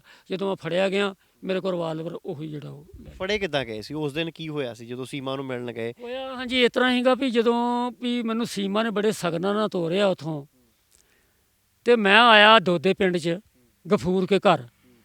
ਗਫੂਰ ਨੇ ਉਦੋਂ ਤੱਕ ਕੋਠੀ ਬਣਾ ਲਈ ਸੀਗੀ ਨਾਰੋਵਾਲ, ਕਿਉਂਕਿ ਬਲੈਕ ਦੇ ਵਿੱਚ ਪੈਸਾ ਬਹੁਤ ਸੀਗਾ ਤੇ ਇਹ ਲੋਕ ਬੜੇ ਅਮੀਰ ਬਣ ਗਏ ਸੀਗੇ ਜਿਹੜੇ ਪੈਸੇ ਨੂੰ ਸਾਂਭਦੇ ਸੀ। ਜਿਹੜੇ ਪੈਸੇ ਨੂੰ ਨਹੀਂ ਸਾਂਭਦੇ ਉਹ ਤੇ ਆਪਣੀਆਂ ਜ਼ਮੀਨਾਂ ਹੀ ਵੇਚ ਬੈਠੇ। ਇਹ ਮੈਂ ਨਾਵਲ ਵਿੱਚ ਸਾਰਾ ਜ਼ਿਕਰ ਜਿਹੜਾ ਕੀਤਾ। ਤੇ ਹੋਇਆ ਇਸ ਤਰ੍ਹਾਂ ਵੀ ਇਹ 4-5 ਜਣੇ ਨਾ ਇੱਧਰ ਆਉਣ ਵਾਸਤੇ ਨਾ ਉੱਥੇ ਪੱਤਣ ਨਾਲ ਹੀ ਆ ਆਪਣੇ ਜਿੱਥੇ ਗੁਰਦੁਆਰਾ ਨਾ ਸਾਡਾ ਕਰਤਾਰਪੁਰ ਸਾਹਿਬ ਦਾ। ਇੱਕ ਵਾਰ ਹਜ਼ਾਰਾਂ ਵਾਰ ਮੈਂ ਉੱਥੇ ਸੌਂਦਾ ਰਿਹਾ ਗੁਰਦੁਆਰੇ ਦੀ ਦੂਜੀ ਮੰਜ਼ਿਲ 'ਤੇ ਸੌ ਜਾਣਾ, ਕਦੇ ਤੀਜੀ ਮੰਜ਼ਿਲ 'ਤੇ ਸੌ ਜਾਣਾ, ਕਿਉਂਕਿ ਰਾਤ ਲੰਘਣਾ ਪੈਂਦਾ ਸੀ। ਰਾਤ ਗੱਡੀ 'ਤੇ ਚੜ੍ਹਨਾ ਨਹੀਂ ਹੁੰਦਾ, ਮੈਂ 4 ਵਜੇ ਜਾਂ 2 ਵਜੇ ਟੱਪ ਜਾਣਾ ਤੇ ਮੁੜ ਕੇ ਬਾਕੀ ਸਮਾਂ ਜਿਹੜਾ 2-3 ਘੰਟੇ ਉੱਥੇ ਸੌਣਾ ਗੁਰੂ ਨਾਨਕ ਦੇ ਚਰਨਾਂ 'ਚ, ਉੱਥੇ ਸੌਂ ਜਾਣਾ। ਤੇ ਮੁੜ ਕੇ ਥੋੜ੍ਹੀ ਜਿਹੀ ਲੋਅ ਲੱਗਣੀ ਤੇ ਉੱਠਣਾ। ਤੇ ਉੱਥੇ ਨਾ ਪਾਕਿਸਤਾਨ ਗੌਰਮੈਂਟ ਨੇ ਸਟੇਸ਼ਨ ਬਣਾਇਆ ਬਕਾਇਦਾ, ਦਰਬਾਰ ਸਾਹਿਬ ਦਾ ਨਾਮ ਆ, ਤੇ ਬੱਸ ਸਟੈਂਡ ਵੀ ਜਿਹੜਾ ਦਰਬਾਰ ਸਾਹਿਬ ਦੇ ਨਾਂ ਦੇ ਉੱਤੇ ਹੀ ਆ, ਤੇ ਉਹਨਾਂ ਨੇ ਬਣਾਇਆ ਬਕਾਇਦਾ। ਔਰ ਇਹ ਮੈਨੂੰ ਸੁਭਾਗ ਪ੍ਰਾਪਤ ਆ ਸਾਡੇ ਪੰਜਾਬੀ ਲੇਖਕਾਂ ਦੇ ਵਿੱਚ, ਖਾਸ ਕਰਕੇ ਵੀ ਮੈਂ 3 ਸਾਲ 3.5 ਸਾਲ ਬਾਬੇ ਨਾਨਕ ਜੀ ਦੇ ਚਰਨਾਂ 'ਚ ਸੁੱਤਾ। ਫਿਰ ਸਵੇਰੇ ਮੈਂ ਉੱਠਣਾ, ਮੇਰੇ ਕੋਲ ਜਿਹੜਾ ਇੱਕ ਪਰਨਾ ਹੁੰਦਾ ਸੀ ਪੱਗ 'ਤੇ, ਇੱਕ ਵਾਰ ਪੱਗ ਮੈਂ ਖੜੀ ਸੀਮਾ ਦੇ ਕਹਿਣ 'ਤੇ ਉਹਨੂੰ ਬੰਨ੍ਹ ਕੇ ਵੀ ਦੱਸੀ ਸੀ ਉੱਥੇ ਵੀ ਇਸ ਤਰ੍ਹਾਂ ਅਸੀਂ ਪੱਗ ਬੰਨ੍ਹਦੇ ਹਾਂ। ਅਤੇ ਮੈਂ ਉਹ ਪਰਨੇ ਨਾਲ ਝਾੜੂ ਦੇਣਾ ਅਤੇ ਬਾਬਾ ਜੀ ਦਾ ਮੈਂ ਕਰਨਾ ਵੀ ਬਾਬਾ ਜੀ ਮੈਂ ਅਸਲੀ ਮਕਸਦ ਲਈ ਆਉਣਾ, ਮੁਹੱਬਤ ਹੈਗੀ ਹੈ ਮੇਰਾ ਟਾਰਗੇਟ, ਮੈਂ ਕੋਈ ਬਲੈਕ ਨਹੀਂ ਕਰਨਾ ਅਤੇ ਮੈਨੂੰ ਬਚਾ ਕੇ ਰੱਖੀ ਹਮੇਸ਼ਾ। ਉਹਨਾਂ ਬਚਾ ਕੇ ਰੱਖਿਆ। ਅਤੇ ਉਹ ਨਾ ਬੈਠੇ ਹੀ ਉੱਥੇ ਆਉਣ ਵਾਲੇ ਤੇ ਮੈਂ ਸੋਚਿਆ ਮੈਂ ਨਿੰਮਿਆ ਅੱਗੇ ਤਾਂ ਤੂੰ ਇਕੱਲਾ ਹੀ ਆਉਂਦਾ ਜਾਂਦਾ, 3 ਸਾਲ ਬੀਤ ਗਏ ਨੇ, 3.5 ਸਾਲ, ਚੱਲ ਅੱਜ ਇਹਨਾਂ ਨਾਲ ਚੱਲਦੇ ਹਾਂ। ਉਹ ਹੋਇਆ ਇਸ ਤਰ੍ਹਾਂ ਵੀ ਇਹ ਜਿਹੜਾ ਛਿੰਦਾ ਗਰਾਏਕੋਟ ਵਾਲਾ ਨਾ ਇਹ ਮਾਰਿਆ ਗਿਆ ਸੀ ਮੁੜ ਕੇ ਪੁਤਲੀ ਘਰ ਡਾਕੇ ਵਿੱਚ। ਇਹ ਅੱਤਵਾਦੀ ਬਣ ਗਏ ਸੀ ਮੇਰੇ ਨਾਲ, ਜਿਹੜੇ ਜਾਂਦੇ ਸੀ ਨਾ ਬਾਹਰ, ਬਹੁਤੇ ਅੱਤਵਾਦੀ ਬਣ ਗਏ। ਅਤੇ ਮੈਂ ਕਿਹਾ ਚੱਲ ਯਾਰ ਬਾਬੇ ਨਾਨਕ ਨੂੰ ਮੱਥਾ ਹੀ ਟੇਕ ਆਈਏ। ਉਸ ਤਰ੍ਹਾਂ ਵੈਸੇ ਤਾਂ ਮੈਂ ਟੇਕਦਾ ਹੀ ਟੇਕਦਾ ਸੀ, ਅਤੇ ਮੈਂ ਉਹ ਤਾਂ ਖਰਾ ਮੈਨੂੰ ਬਚਾਉਣਾ ਸੀ ਉਸ ਘੜੀ। ਅਤੇ ਅਸੀਂ ਚੱਲ ਗਏ ਅੰਦਰ। ਗਰੀਬਾਂ ਨੇ ਕੀ ਸੁੱਟਣਾ ਸੀ, ਉੱਥੋਂ ਦਾ ਪਾਕਿਸਤਾਨ ਦੀ ਕਰੰਸੀ ਦਾ ਹੀ 5 ਰੁਪਈਏ ਮੈਂ ਸ਼ਾਇਦ ਸੁੱਟੇ, 5-7 ਉਹਨਾਂ ਕੁੱਟੇ। ਅਜੇ ਅਸੀਂ ਮੱਥਾ ਟੇਕਣ ਹੀ ਡੇ ਹਾਂ ਅਤੇ ਬਾਹਰੋਂ ਨਾ ਆਵਾਜ਼ਾਂ ਆਉਣ ਲੱਗ ਪਈਆਂ, ਹਾਏ ਮਰ ਗਿਆ ਓਏ, ਅਸੀਂ ਲੁੱਟੇ, ਉਹ ਲੋਕੋ ਬਚਾ ਲਓ। ਉਹ ਹੋਇਆ ਇਸ ਤਰ੍ਹਾਂ ਵੀ ਦੋਦੇ ਪਿੰਡ ਦੇ ਵਿੱਚ ਕੋਈ ਕੇਸ ਵਾਪਰਿਆ ਸੀਗਾ ਕਤਲ ਦਾ, ਉਹਦੀ ਇਨਕੁਆਇਰੀ ਵਾਸਤੇ ਪੁਲਿਸ ਆਈ ਸੀ। ਸਾਡੇ ਵਿੱਚ ਇੱਕ ਬੰਦਾ ਸੀ ਸੋਖਾ ਗਰਾਏਕੋਟੀਆ, ਉਹ ਹੈਗਾ ਸੀਗਾ ਛਿੰਦੇ ਦਾ ਸਕਾ ਭਣੋਈਆ। ਉਹ ਸਿਗਰਟਾਂ ਪੀਣ ਦੀ ਉਹਨੂੰ ਆਦਤ ਸੀ, ਉਹਨੇ ਸਿਗਰਟ ਲਾ ਲਈ ਕਿਤੇ। ਉਹ ਜਦੋਂ ਉਹਨਾਂ ਨੇ ਵੇਖੀ ਨਾ ਲੋ ਦੂਰੋਂ ਸਿਗਰਟ ਦਾ ਸੂਟਾ ਲਾਵੇ ਅਤੇ ਉਹਨਾਂ ਨੂੰ ਵੀ ਲੋ ਜਿਹੜੀ ਦਿਸੀ, ਅਤੇ ਉਹਨਾਂ ਸੋਚਿਆ ਵੀ ਯਾਰ ਬਾਰਡਰ ਉੱਤੇ ਇਸ ਵੇਲੇ ਕਿਸ ਤਰ੍ਹਾਂ ਹੋ ਸਕਦੀ ਹੈ ਲੋ, ਕਿਉਂਕਿ ਬਾਰਡਰ ਇੱਕ ਇਹੋ ਜਿਹੀ ਚੀਜ਼ ਆ ਜਿਹਦੇ 'ਤੇ ਲੋ ਨਹੀਂ ਹੋ ਸਕਦੀ, ਖਾਸ ਕਰਕੇ ਰਾਤ ਨੂੰ। ਦਿਨੇ ਵੀ ਹੋਏ ਤਾਂ ਉਹਨਾਂ ਨੂੰ ਪਤਾ ਲੱਗ ਜਾਂਦਾ, ਪਰ ਦਿਨੇ ਚਲੋ ਘੱਟ ਦਿਖਦੀ ਆ। ਉਹਨਾਂ ਨੇ ਜਦੋਂ ਆਣ ਕੇ ਛਾਪਾ ਮਾਰੇ ਅਤੇ ਗਾੜੀ ਸਾਡੇ ਪਹਿਲਵਾਨ ਬੈਠੇ 4 ਜਣੇ, ਉਹਨਾਂ 'ਚੋਂ ਸੋਖਾ ਤੇ ਭੱਜ ਗਿਆ। ਉਹ ਆਂਦੇ ਘੋੜੀ ਤੋਂ ਜ਼ਿਆਦਾ ਤੇਜ਼ ਭੱਜਦਾ ਸੀਗਾ। ਅਤੇ ਬਾਕੀ 3 ਜਣੇ ਉਹਨਾਂ ਕਾਬੂ ਕਰ ਲਏ। ਉਹਨਾਂ ਦੇ ਡਾਂਗ ਤੇ ਡਾਂਗ ਜਦੋਂ ਵਾਹੁਣੀ ਸ਼ੁਰੂ ਕੀਤੀ ਤਾਂ ਡਾਟਾਂ ਵੱਜ ਗਈਆਂ। ਅਤੇ ਮੈਂ ਕਿਹਾ ਛਿੰਦਿਆ ਮਾਰੇ ਗਏ ਹੋਏ, ਇਹ ਕੀ ਗੱਲ ਆ? ਮੈਂ ਤਾਂ ਸੁਣ ਨਹੀਂ ਡਿਆ, ਬੰਦੇ ਫੜੇ ਗਏ। ਅਸੀਂ ਨਾ ਹੌਲੀ ਜੀ ਜਿੱਥੇ ਗੁਰੂ ਨਾਨਕ ਦੇਵ ਜੀ ਹੁਣ ਆਪਣਾ ਬਣਾਇਆ ਸੀ ਨਾ, ਜਿੱਥੋਂ ਆਪਣਾ ਕੀ ਉਹਨੂੰ ਕਹਿੰਦੇ ਆ, ਜਿੱਥੇ ਨਹੀਂ ਜਿੱਥੇ ਅੰਨ ਪਾਣੀ ਪੱਕਦਾ ਵਾ ਬਈ, ਉੱਥੇ ਲੰਗਰ ਦੇ 2 ਕਮਰੇ ਅਜੇ ਤੱਕ ਉਦੋਂ ਤੱਕ ਹੈਗੇ ਸੀਗੇ। ਅਤੇ ਉਹਨਾਂ ਦੇ ਵਿੱਚ ਕਾਈ ਉੱਗੀ ਸੀ, ਸਰਕੜਾ ਉੱਗਿਆ ਸੀਗਾ। ਅਸੀਂ ਉੱਧਰ ਨੂੰ ਹੋ ਗਏ ਅਤੇ ਅੰਦਰ ਨੂੰ ਹੋ ਗਏ ਥੋੜ੍ਹਾ, ਕਿਉਂਕਿ ਜਿਹੜਾ ਤਲਾਬ ਸੀਗਾ ਉਹ ਵੀ ਢਾਤਾ ਰਾਵੀ ਦਰਿਆ ਨੇ। ਜਿਆ ਉਹ ਹੱਕ ਨੇ ਜਿਹੜਾ ਵਾ ਇਹਦੇ ਸਾਹਮਣੇ ਜਿਹੜਾ ਬੰਨ੍ਹ ਬਣਾਇਆ ਸੀਗਾ ਬੜਾ ਵੱਡਾ ਪੈਸਾ ਖਰਚ ਕੇ, ਤੇ ਉਹ ਜਿਹੜਾ ਵਾ ਵੀ ਉਹ ਬੰਦੇ ਫੜੇ ਗਏ, ਉਹ ਲੈ ਗਏ ਫੜ ਕੇ 3 ਜਣਿਆਂ ਨੂੰ, ਤੇ ਉਹ ਚਲੇ ਗਏ ਤੇ ਅਸੀਂ ਉੱਥੇ ਗੁੰਮ ਹੋ ਗਏ। ਤੇ ਥੋੜ੍ਹੀ ਅੱਧੇ ਕੁ ਘੰਟੇ ਬਾਅਦ ਗਫੂਰ ਆਵਾਜ਼ਾਂ ਮਾਰੇ ਬਾਹਰੋਂ, ਨਿੰਮਿਆ ਓਏ ਛਿੰਦਿਆ, ਉਹਨਾਂ ਨੂੰ ਪਤਾ ਸੀ ਵੀ ਉਹ ਬੰਦੇ 2 ਭੱਜ ਗਏ ਆ। ਅਸੀਂ ਗਏ, ਕਹਿਣ ਲੱਗਾ ਵੀ ਹੁਣ ਉਹਨਾਂ ਨੂੰ ਸ਼ੱਕ ਪੈ ਗਿਆ ਵੀ ਬੰਦੇ ਹੋਰ ਵੀ ਆ, ਜਿਹੜਾ ਸੌਖਾ ਦੌੜ ਗਿਆ ਉੱਥੋਂ ਸ਼ੱਕ ਪੈ ਗਿਆ, ਤੇ ਤੁਸੀਂ ਹੁਣ ਇਸ ਤਰ੍ਹਾਂ ਕਰੋ ਵੀ ਫਲਾਣੇ ਬਲੈਕ ਕੋਲ ਚੱਲ ਜਾਓ। ਹੁਣ ਉਹ ਮੈਨੂੰ ਪਿੰਡ ਦਾ ਨਾਂ ਭੁੱਲ ਗਿਆ, ਉਹ ਲਹਿੰਦੇ ਪਾਸੇ ਪਿੰਡ ਆ, ਇਹ ਨਾ ਪਹਾੜ ਦੇ ਬੰਨੇ ਪਿੰਡ ਆ ਪਾਕਿਸਤਾਨ ਦੇ ਵਿੱਚ। ਉਹ ਬਲੈਕਰ ਇੱਥੇ ਕੈਦ ਕੱਟ ਕੇ ਵੀ ਗਿਆ ਵਾ ਲੰਮਾ ਸਮਾਂ 4-5 ਸਾਲ। ਉਹਨੂੰ ਛਿੰਦਾ ਮਾਲ ਦਿੰਦਾ ਹੁੰਦਾ ਸੀ ਤੇ ਲੈਂਦਾ ਵੀ ਹੁੰਦਾ ਸੀ, ਉਹ ਜਾਣਦਾ ਸੀ ਰਾਹ ਬਾਰੇ, ਤੇ ਗਫੂਰ ਨੂੰ ਪਤਾ ਸੀ। ਅਸੀਂ ਰਾਤ ਦਾ ਸਮਾਂ, ਨਿੱਕੀ ਨਿੱਕੀ ਕਣੀਆਂ ਪੈਣ ਲੱਗ ਪਈਆਂ, ਮੀਂਹ ਪਵੇ, ਭੁੱਖੇ ਧਿਆਏ ਜਾਣ ਡੇ, ਤੇ ਪੈਰਾਂ ਦੇ ਨਾਲ ਨਾ ਕੋਈ ਠੇਡੇ ਵੱਜਣ ਚੀਜ਼ਾਂ ਦੇ, ਜਿਸ ਤਰ੍ਹਾਂ ਵੀ ਖਰਬੂਜੇ ਹੁੰਦੇ ਆ ਜਾਂ ਹਦਵਾਣੇ ਹੁੰਦੇ ਆ। ਮੈਂ ਛਿੰਦੇ ਆਹ ਕੀ ਵੱਜਦਾ ਹੋਏ, ਆਂਦਾ ਫੁੱਟਾਂ, ਤੇ ਮੈਂ ਫੁੱਟਾਂ ਕਦੀ ਖਾਧੀਆਂ ਨਹੀਂ। ਮੈਂ ਕਿਹਾ ਰੁਕ, ਤੇ ਮੈਂ ਨਾ ਸੁੰਘ ਕੇ ਤੇ 5-7 ਫੁੱਟਾਂ ਤੋੜ ਲਈਆਂ, ਤੇ ਮੀਂਹ ਪਵੇ ਨਿੱਕਾ ਨਿੱਕਾ ਉਤੋਂ, ਤੇ ਉਹ ਫੁੱਟਾਂ ਜਦੋਂ ਅਸੀਂ ਖਾਣ ਡੇ ਹਨ ਤੇ ਉਹਦੇ ਉੱਤੇ ਕਣੀਆਂ ਪੈਣ, ਤੇ ਉਹਨਾਂ ਦੀ ਮਹਿਕ ਜਿਹੜੀ ਆ ਨਾ, ਕਿਆ ਬਾਤ ਹੈ ਯਾਰ, ਉਹ ਮਹਿਕ ਅਜੇ ਤੱਕ ਨਹੀਂ ਮੈਨੂੰ ਭੁੱਲੀ। ਤੇ ਮਹਿਕ ਆਵੇ ਤੇ ਸਾਨੂੰ ਬੜਾ ਨਸ਼ਾ ਆਵੇ ਵੀ ਯਾਰ ਕਿਆ ਹੈਗੀ ਚੀਜ਼ ਸੀ। ਤੇ ਅਸੀਂ ਚਲੋ ਖਾ ਕੇ ਆਪਣਾ ਢਿੱਡ ਭਰਨਾ ਸੀ, ਭਰ ਕੇ ਅਸੀਂ ਉਹ ਬੰਦੇ ਕੋਲ ਚੱਲ ਗਏ। ਉਹ ਕਹਿਣ ਲੱਗਾ ਮੇਰੇ ਘਰ ਰਹਿਣਾ ਤੇ ਠੀਕ ਨਹੀਂ ਹੈਗਾ, ਆਓ ਮੇਰੇ ਇੰਜਣ ਤੇ। ਪਾਕਿਸਤਾਨ ਦੇ ਵਿੱਚ ਨਾ ਉਹਨਾਂ ਦਿਨਾਂ ਦੇ ਵਿੱਚ ਅਮਰੀਕਨ ਇੰਜਣ ਹੁੰਦੇ ਸੀ, ਪਤਾ ਕਿੱਡੇ ਕਿੱਡੇ ਵੱਡੇ, ਕੋਠੇ ਜਿਹੜੇ ਬੜੇ ਵੱਡੇ ਇੰਜਣ, ਉਹਦੇ ਦਾ ਕੋਠਾ ਵੀ ਵੱਡਾ ਬਣਾਉਣਾ ਪੈਂਦਾ ਸੀ ਉਹਨਾਂ ਨੂੰ। ਤੇ ਉੱਥੇ ਚਲੋ ਸਾਨੂੰ ਛੱਡ ਆਇਆ ਉਹ, ਤੇ ਅਸੀਂ ਉਹਨੂੰ ਆਖਿਆ ਵੀ ਇਸ ਤਰ੍ਹਾਂ ਕਰਕੇ ਸਾਡੇ ਬੰਦੇ ਫੜੇ ਗਏ ਆ, ਤੂੰ ਜਾ ਕੇ ਉਹਨਾਂ ਨੂੰ ਕਹਿ, ਉਹਨਾਂ ਨੇ ਗਫੂਰ ਨੂੰ ਵੀ ਮਿਲ ਲਾ। ਇਸ ਤਰ੍ਹਾਂ ਮੈਂ ਖਾਨ ਦਾ ਵੀ ਦੱਸਿਆ ਉਹਨੂੰ, ਮੈਂ ਵੀ ਖਾਨ ਵੀ ਮੈਨੂੰ ਜਾਣਦਾ ਚੰਗੀ ਤਰ੍ਹਾਂ, ਉਹਨਾਂ ਨੂੰ ਕਹਿ ਵੀ ਛੱਡ ਦੇਣ। ਪਰ ਉਹ ਕਹਿਣ ਲੱਗਾ ਇਸ ਤਰ੍ਹਾਂ ਨਹੀਂ ਛੱਡਣੇ, ਵੀ ਤੁਸੀਂ ਉਹਨਾਂ ਵਾਸਤੇ ਜਾਂ ਤਾਂ ਕੋਈ ਕੰਮ ਕਰੋ ਜਾਂ ਕੋਈ ਗੱਲ ਕਰੋ। ਮੈਂ ਆਖਿਆ ਵੀ ਜਾ ਫਿਰ ਕਹਿ ਦੇ ਵੀ ਮੈਂ ਉਹਨਾਂ ਵਾਸਤੇ ਕੰਮ ਕਰਾਂਗਾ CID ਦਾ, ਸਾਡੇ ਬੰਦੇ ਛੱਡ ਦੇਣ। ਮੈਨੂੰ ਉਦੋਂ ਇਹ ਨਹੀਂ ਪਤਾ ਹੈਗਾ ਵੀ ਸਾਨੂੰ ਵੀ ਰਗੜ ਦੇਣਗੇ ਵਿੱਚ ਹੀ। ਚਲੋ ਖੈਰ ਉਹ ਬੰਦਾ ਗਿਆ, ਉੱਥੇ ਗਫੂਰ ਵੀ ਮਿਲ ਪਿਆ, ਸਾਰੇ ਮਿਲ ਪਏ। ਉਹਨਾਂ ਨੇ 5-5 ਹਜ਼ਾਰ ਰੁਪਈਏ ਇੱਕ ਬੰਦੇ ਦਾ ਲਿਆ, ਤਾਂ ਉਹਨਾਂ ਨੇ ਛੱਡ ਦਿੱਤੇ। ਹੁਣ ਜਦੋਂ ਉਹਨਾਂ ਨੂੰ ਪਤਾ ਲੱਗ ਗਿਆ ਵੀ ਇਹਦੇ ਨਾਲ ਦੇ ਬੰਦੇ ਵੀ ਕੁਝ ਹੈਗੇ ਨੇ, ਤੇ ਉਹ ਜਿਹੜਾ ਵੀ ਬੰਦਾ ਉਹਦਾ ਕੋਈ ਵਿਰੋਧੀ ਸੀਗਾ, ਉਹਨੇ ਸਾਨੂੰ ਫੜਾਤਾ। ਅਸੀਂ 2 ਜਣੇ ਹਾਂ ਬਚਦੇ, ਸਾਨੂੰ ਇੰਜਣ ਤੋਂ ਫੜਾਤਾ। ਤੜਕੇ ਪੁਲਿਸ ਪੈ ਗਈ, ਅਸੀਂ ਅਜੇ ਬਾਹਰ ਅੰਦਰ ਹੋ ਕੇ ਆ ਰਹੇ ਹਾਂ ਰਾਵੀ ਵੱਲੋਂ, ਤੇ ਉਹਨੇ ਫੜਾਤਾ। ਮੈਂ ਕਿਹਾ ਛਿੰਦਿਆ ਕੰਮ ਖਰਾਬ ਹੋ ਗਿਆ। ਉਹ ਕਹਿੰਦਾ ਮੁਕਾਬਲਾ ਕਰੀਏ। ਮੈਂ ਕਿਹਾ ਇੱਕ ਰਿਵਾਲਵਰ ਆ, 15-16 ਗੋਲੀਆਂ ਸਾਡੇ ਕੋਲ, ਤੂੰ ਮੁਕਾਬਲਾ ਕੀ ਕਰ ਲਏਗਾ? ਕਿਉਂਕਿ ਮੇਰੇ 'ਚ ਸੋਚ ਸੀ ਵੀ ਜੇ ਆਪਾਂ ਬਚੇ ਰਹੇ ਤਾਂ ਕੁਝ ਕਰ ਲਾਂਗੇ, ਜੇ ਨਾ ਬਚੇ ਰਹੇ ਨਾ ਮਾਰ ਦੇਣਾ ਤੇ ਆਪਾਂ ਕੀ ਕਰਾਂਗੇ। ਮੈਨੂੰ ਸੀਮਾ ਦਾ ਹੀ ਖਾਸ ਕਰਕੇ ਮੇਰਾ ਮੁਹੱਬਤ ਜਾਂਦੀ ਰਹਿਣੀ ਆ, ਉਹਦੀ ਮੁਹੱਬਤ ਕਰਕੇ ਮੈਂ ਛਿੰਦਿਆ ਸਰੈਂਡਰ ਕਰ ਦਈਏ। ਅਸੀਂ ਸਰੈਂਡਰ ਕਰਤਾ। ਅਸੀਂ ਬਾਹਾਂ ਖੜੇ, ਉਹ ਕਹਿੰਦਾ ਉਹਨਾਂ ਕੋਲ ਸਪੀਕਰ ਸੀ, ਸਪੀਕਰ ਵਿੱਚ ਬੜੀ ਉੱਚੀ ਆਵਾਜ਼ ਕਹਿੰਦੇ ਆ ਵੀ ਜਵਾਨੋ ਬਾਹਰ ਆ ਜਾਓ ਬਾਹਾਂ ਖੜੀਆਂ ਕਰਕੇ, ਅਸੀਂ ਗੋਲੀ ਨਹੀਂ ਚਲਾਉਂਦੇ। ਵਾਕਿਆ ਉਹਨਾਂ ਗੋਲੀ ਨਹੀਂ ਚਲਾਈ। ਅਸੀਂ ਚਲੇ ਗਏ, ਪੈਂਦੇ ਉਹਨੇ ਸਾਡੇ ਉਹਨੇ ਅੱਖਾਂ ਬੰਨ੍ਹ ਲਈਆਂ, ਬਾਹਾਂ ਪਿੱਛੇ ਬੰਨ੍ਹ ਦਿੱਤੀਆਂ। ਉਹ ਸਾਨੂੰ ਨਾਰੋਵਾਲ ਲੈ ਗਏ ਥਾਣੇ 'ਚ ਜਦੋਂ ਕੀਤੀ ਗਈ ਤਲਾਸ਼ੀ, ਤੇ ਮੇਰੀ ਜੇਬ ਵਿੱਚੋਂ ਨਿਕਲ ਆਇਆ ਆਇਡੈਂਟੀ ਕਾਰਡ ਗੁਰੂ ਨਾਨਕ ਦੇਵ ਯੂਨੀਵਰਸਿਟੀ ਦਾ। ਪਹਿਲਾਂ ਤਾਂ ਨਾ ਮਹੀਨਾ ਕੁ ਮੇਰੇ ਉੱਤੇ ਕਾਫੀ ਵੀ ਤਸ਼ੱਦਦ ਕੀਤਾ, ਜਿੱਥੋਂ ਤੱਕ ਜਿੱਦਾਂ ਸਾਡੀ ਪੰਜਾਬ ਪੁਲਿਸ ਜਿੱਥੋਂ ਤੱਕ ਜਾਂਦੀ ਉੱਥੋਂ ਤੱਕ ਉਹ ਵੀ ਗਏ। ਪਾਕਿਸਤਾਨ ਦੀ ਪੰਜਾਬ ਪੁਲਿਸ ਨੇ ਉੱਥੇ ਵੀ ਉਹਦਾ ਨਾ ਪੰਜਾਬ ਪੁਲਿਸ ਹੀ ਆ, ਪਰ ਉੱਥੇ ਲੋਕ ਨਹੀਂ ਸਮਝਦੇ ਇਹਨੂੰ ਕੱਖ ਵੀ। ਸਾਡੇ ਤਾਂ ਬਹੁਤ ਸਮਝਦੇ ਆ, ਉੱਥੇ ਨਹੀਂ ਸਮਝਦੇ। ਇਹਨਾਂ ਨੂੰ ਕੁੱਟ ਧਰਦੇ ਆ ਉੱਥੇ। ਤੇ ਮੁੜ ਕੇ ਫਿਰ ਉਹਨਾਂ ਨੇ ਸੋਚਿਆ ਵੀ ਆਹ ਆਇਡੈਂਟੀ ਕਾਰਡ ਦੇ ਕੋਈ ਨਿਕਲਿਆ ਵਾ, ਤੇ ਇਹਨੂੰ ਇਸ ਤਰ੍ਹਾਂ ਕਰੀਏ ਵੀ ISI ਦੇ ਹਵਾਲੇ ਕਰ ਦਈਏ। ਇਹ ਬੰਦਾ ਜ਼ਰੂਰ ਜਸੂਸ ਆ, ਇਹਦੇ ਆਇਡੈਂਟੀ ਕਾਰਡ 'ਤੇ ਬਕਾਇਦਾ MPhil ਲਿਖਿਆ। ਇਹ ਬੰਦਾ ਪੜ੍ਹਿਆ ਲਿਖਿਆ ਵਾ, ਇੰਨਾ ਪੜ੍ਹਿਆ ਲਿਖਿਆ ਕਦੀ ਆਉਂਦਾ। ਉਹ ਪੁੱਛਣ ਤੂੰ ਆਇਆ ਕਿਉਂ? ਮੈਂ ਕਿਹਾ ਮੈਂ ਸੈਰ ਕਰਨ ਆਇਆ, ਫਿਰਨ ਤੁਰਨ ਆਇਆ। ਉਹ ਕਹਿੰਦੇ ਵੀ ਤੇਰੀ ਭੂਆ ਦਾ ਪਿੰਡ ਆ ਇੱਥੇ, ਤੇਰੀ ਮਾਸੀ ਦਾ ਇੱਥੇ ਪਿੰਡ ਹੋਵੇ ਜਿੱਥੇ ਤੂੰ ਘੁੰਮਣ ਆਇਆ। ਤੂੰ ਜ਼ਰੂਰ ਤੂੰ ਜਾਂ ਉੱਧਰ ਦੀ ਰਾਹ ਦਾ ਬੰਦਾ ਵਾ ਜਾਂ IB ਦਾ ਬੰਦਾ ਵਾ। ਤੇ ਉਹ ਨਾ ISI ਦੇ ਹਵਾਲੇ ਕਰ ਦਿੱਤਾ। ਫਿਰ ਮਿੱਤਰਾ ਉੱਥੇ ਸੁੱਟਣਾ ਕੀ ਸੀਗਾ ਵੀ 5 ਮਹੀਨੇ ਉਹਨਾਂ ਨੇ ਮੇਰਾ ਅੰਗ ਤੋੜ ਦਿੱਤਾ। ਆਹ ਦੇਖੋ ਮੋਢਾ ਮੇਰਾ ਅੱਜ ਤੱਕ ਨਹੀਂ ਬਣ ਸਕਿਆ। 10,000 ਰੁਪਈਆ ਹਰ ਸਾਲ ਮੈਨੂੰ ਇੱਥੇ ਲਾਉਣਾ ਪੈਂਦਾ। ਆਹ ਵੇਖੋ ਮੇਰੇ ਅੰਗ ਸਾਰੇ ਤੋੜੇ ਨੇ, ਮੇਰੇ ਕੋਲ ਤੁਰਿਆ ਜਾਂਦਾ ਨਹੀਂ ਠੀਕ ਢੰਗ ਨਾਲ। ਆਹ ਹੁਣ ਸਿਆਲ ਆ ਗਿਆ, ਇਹਦੇ ਵਿੱਚ ਹਰ ਹਫ਼ਤੇ ਮੈਨੂੰ ਟੀਕਾ 200-300 ਰੁਪਏ ਦਾ ਤਾਕਤ ਦਾ ਟੀਕਾ ਲਵਾਉਣਾ ਪੈਂਦਾ ਵਾ। ਵੀ ਉਹਨਾਂ ਨੇ ਮੇਰੇ ਸਿਰ ਥੱਲੇ ਹੀਟਰ ਪਾਲੇ, ਪੈਰਾਂ ਥੱਲੇ ਹੀਟਰ ਪਾਲੇ, ਪਰ ਮੈਂ ਕੋਈ ਮੰਨਣ ਵਾਲਾ ਥੋੜ੍ਹਾ ਸੀ ਕਿਉਂਕਿ ਮੈਂ ਇੱਥੇ ਨਕਸਲਾਈਟ ਪਾਰਟੀ ਦੇ ਅਧੀਨ 2 ਵਾਰ ਤੇ ਇੰਟਰੋਗੇਸ਼ਨ ਮੈਂ ਭੁਗਤ ਚੁੱਕਾ ਹਾਂ ਅੰਮ੍ਰਿਤਸਰ ਵਾਲੇ ਹੀ। ਛੁੱਟੇ ਕਿੱਦਾਂ ਉਥੋਂ ਆਈਐਸਆਈ ਤੋਂ ਫਿਰ? ਹਾਂਜੀ ਮੈਂ ਦੱਸਣਾ ਵੀ ਜੇ ਤੇ ਪਤਾ ਲੱਗ ਜਾਂਦਾ ਸੀਮਾ ਨੂੰ ਵੀ ਉਹ ਫੜਿਆ ਗਿਆ ਤੇ ਉਹ ਤੇ ਮੈਨੂੰ ਇੱਕ ਡਾਂਗ ਵੀ ਨਾ ਪੈਣ ਦਿੰਦੀ। ਉਹਦਾ ਭਰਾ ਵੀ ਜਿਹੜਾ ਸੀਗਾ ਉਹ ਇਹ ਹੱਕ ਵਿੱਚ ਸੀ ਵੀ ਇਹਨੂੰ ਗੋਲੀ ਮਾਰ ਦੇਣ, ਇਹ ਮਰ ਜਾਏ। ਵੀ ਮੇਰੀ ਭੈਣ ਨੂੰ ਲਈ ਫਿਰਦਾ ਇੱਧਰ ਆਉਂਦਾ ਤੇ ਉਹਨੂੰ ਕਦੀ ਕਿਤੇ ਲੈ ਜਾਂਦਾ, ਕਦੇ ਜਾਂ ਮੇਰੀ ਭੈਣ ਲੈ ਜਾਂਦੀ ਉਹਨੂੰ। ਉਹਨਾਂ ਨੇ 5 ਮਹੀਨੇ ਪਤਾ ਹੀ ਨਹੀਂ ਲੱਗਣ ਦਿੱਤਾ ਸੀਮਾ ਨੂੰ ਵੀ ਉਹ ਕਿੱਥੇ ਹੈਗਾ ਤੇ ਕਿੱਥੇ ਨਹੀਂ। ਤੇ ਗਫੂਰ ਨੂੰ ਉਹਨਾਂ ਨੇ ਸਹੁੰ ਪਾਤੀ ਵੀ ਤੈਨੂੰ ਸਹੁੰ ਆ ਅੱਲਾ ਮੀਆਂ ਦੀ ਵੀ ਜੇ ਤੂੰ ਦੱਸੇ ਤੇ ਉਹਨੂੰ ਦੱਸਣਾ ਨਹੀਂ। ਉਹਦਾ ਜ਼ੋਰ ਲਾਉਂਦੇ ਅਸੀਂ ਛਡਾਉਣ ਲਈ, ਪਰ ਜ਼ੋਰ ਉਹਨੇ ਕੋਈ ਬੰਦੇ ਉਸ ਨਹੀਂ ਲਾਇਆ।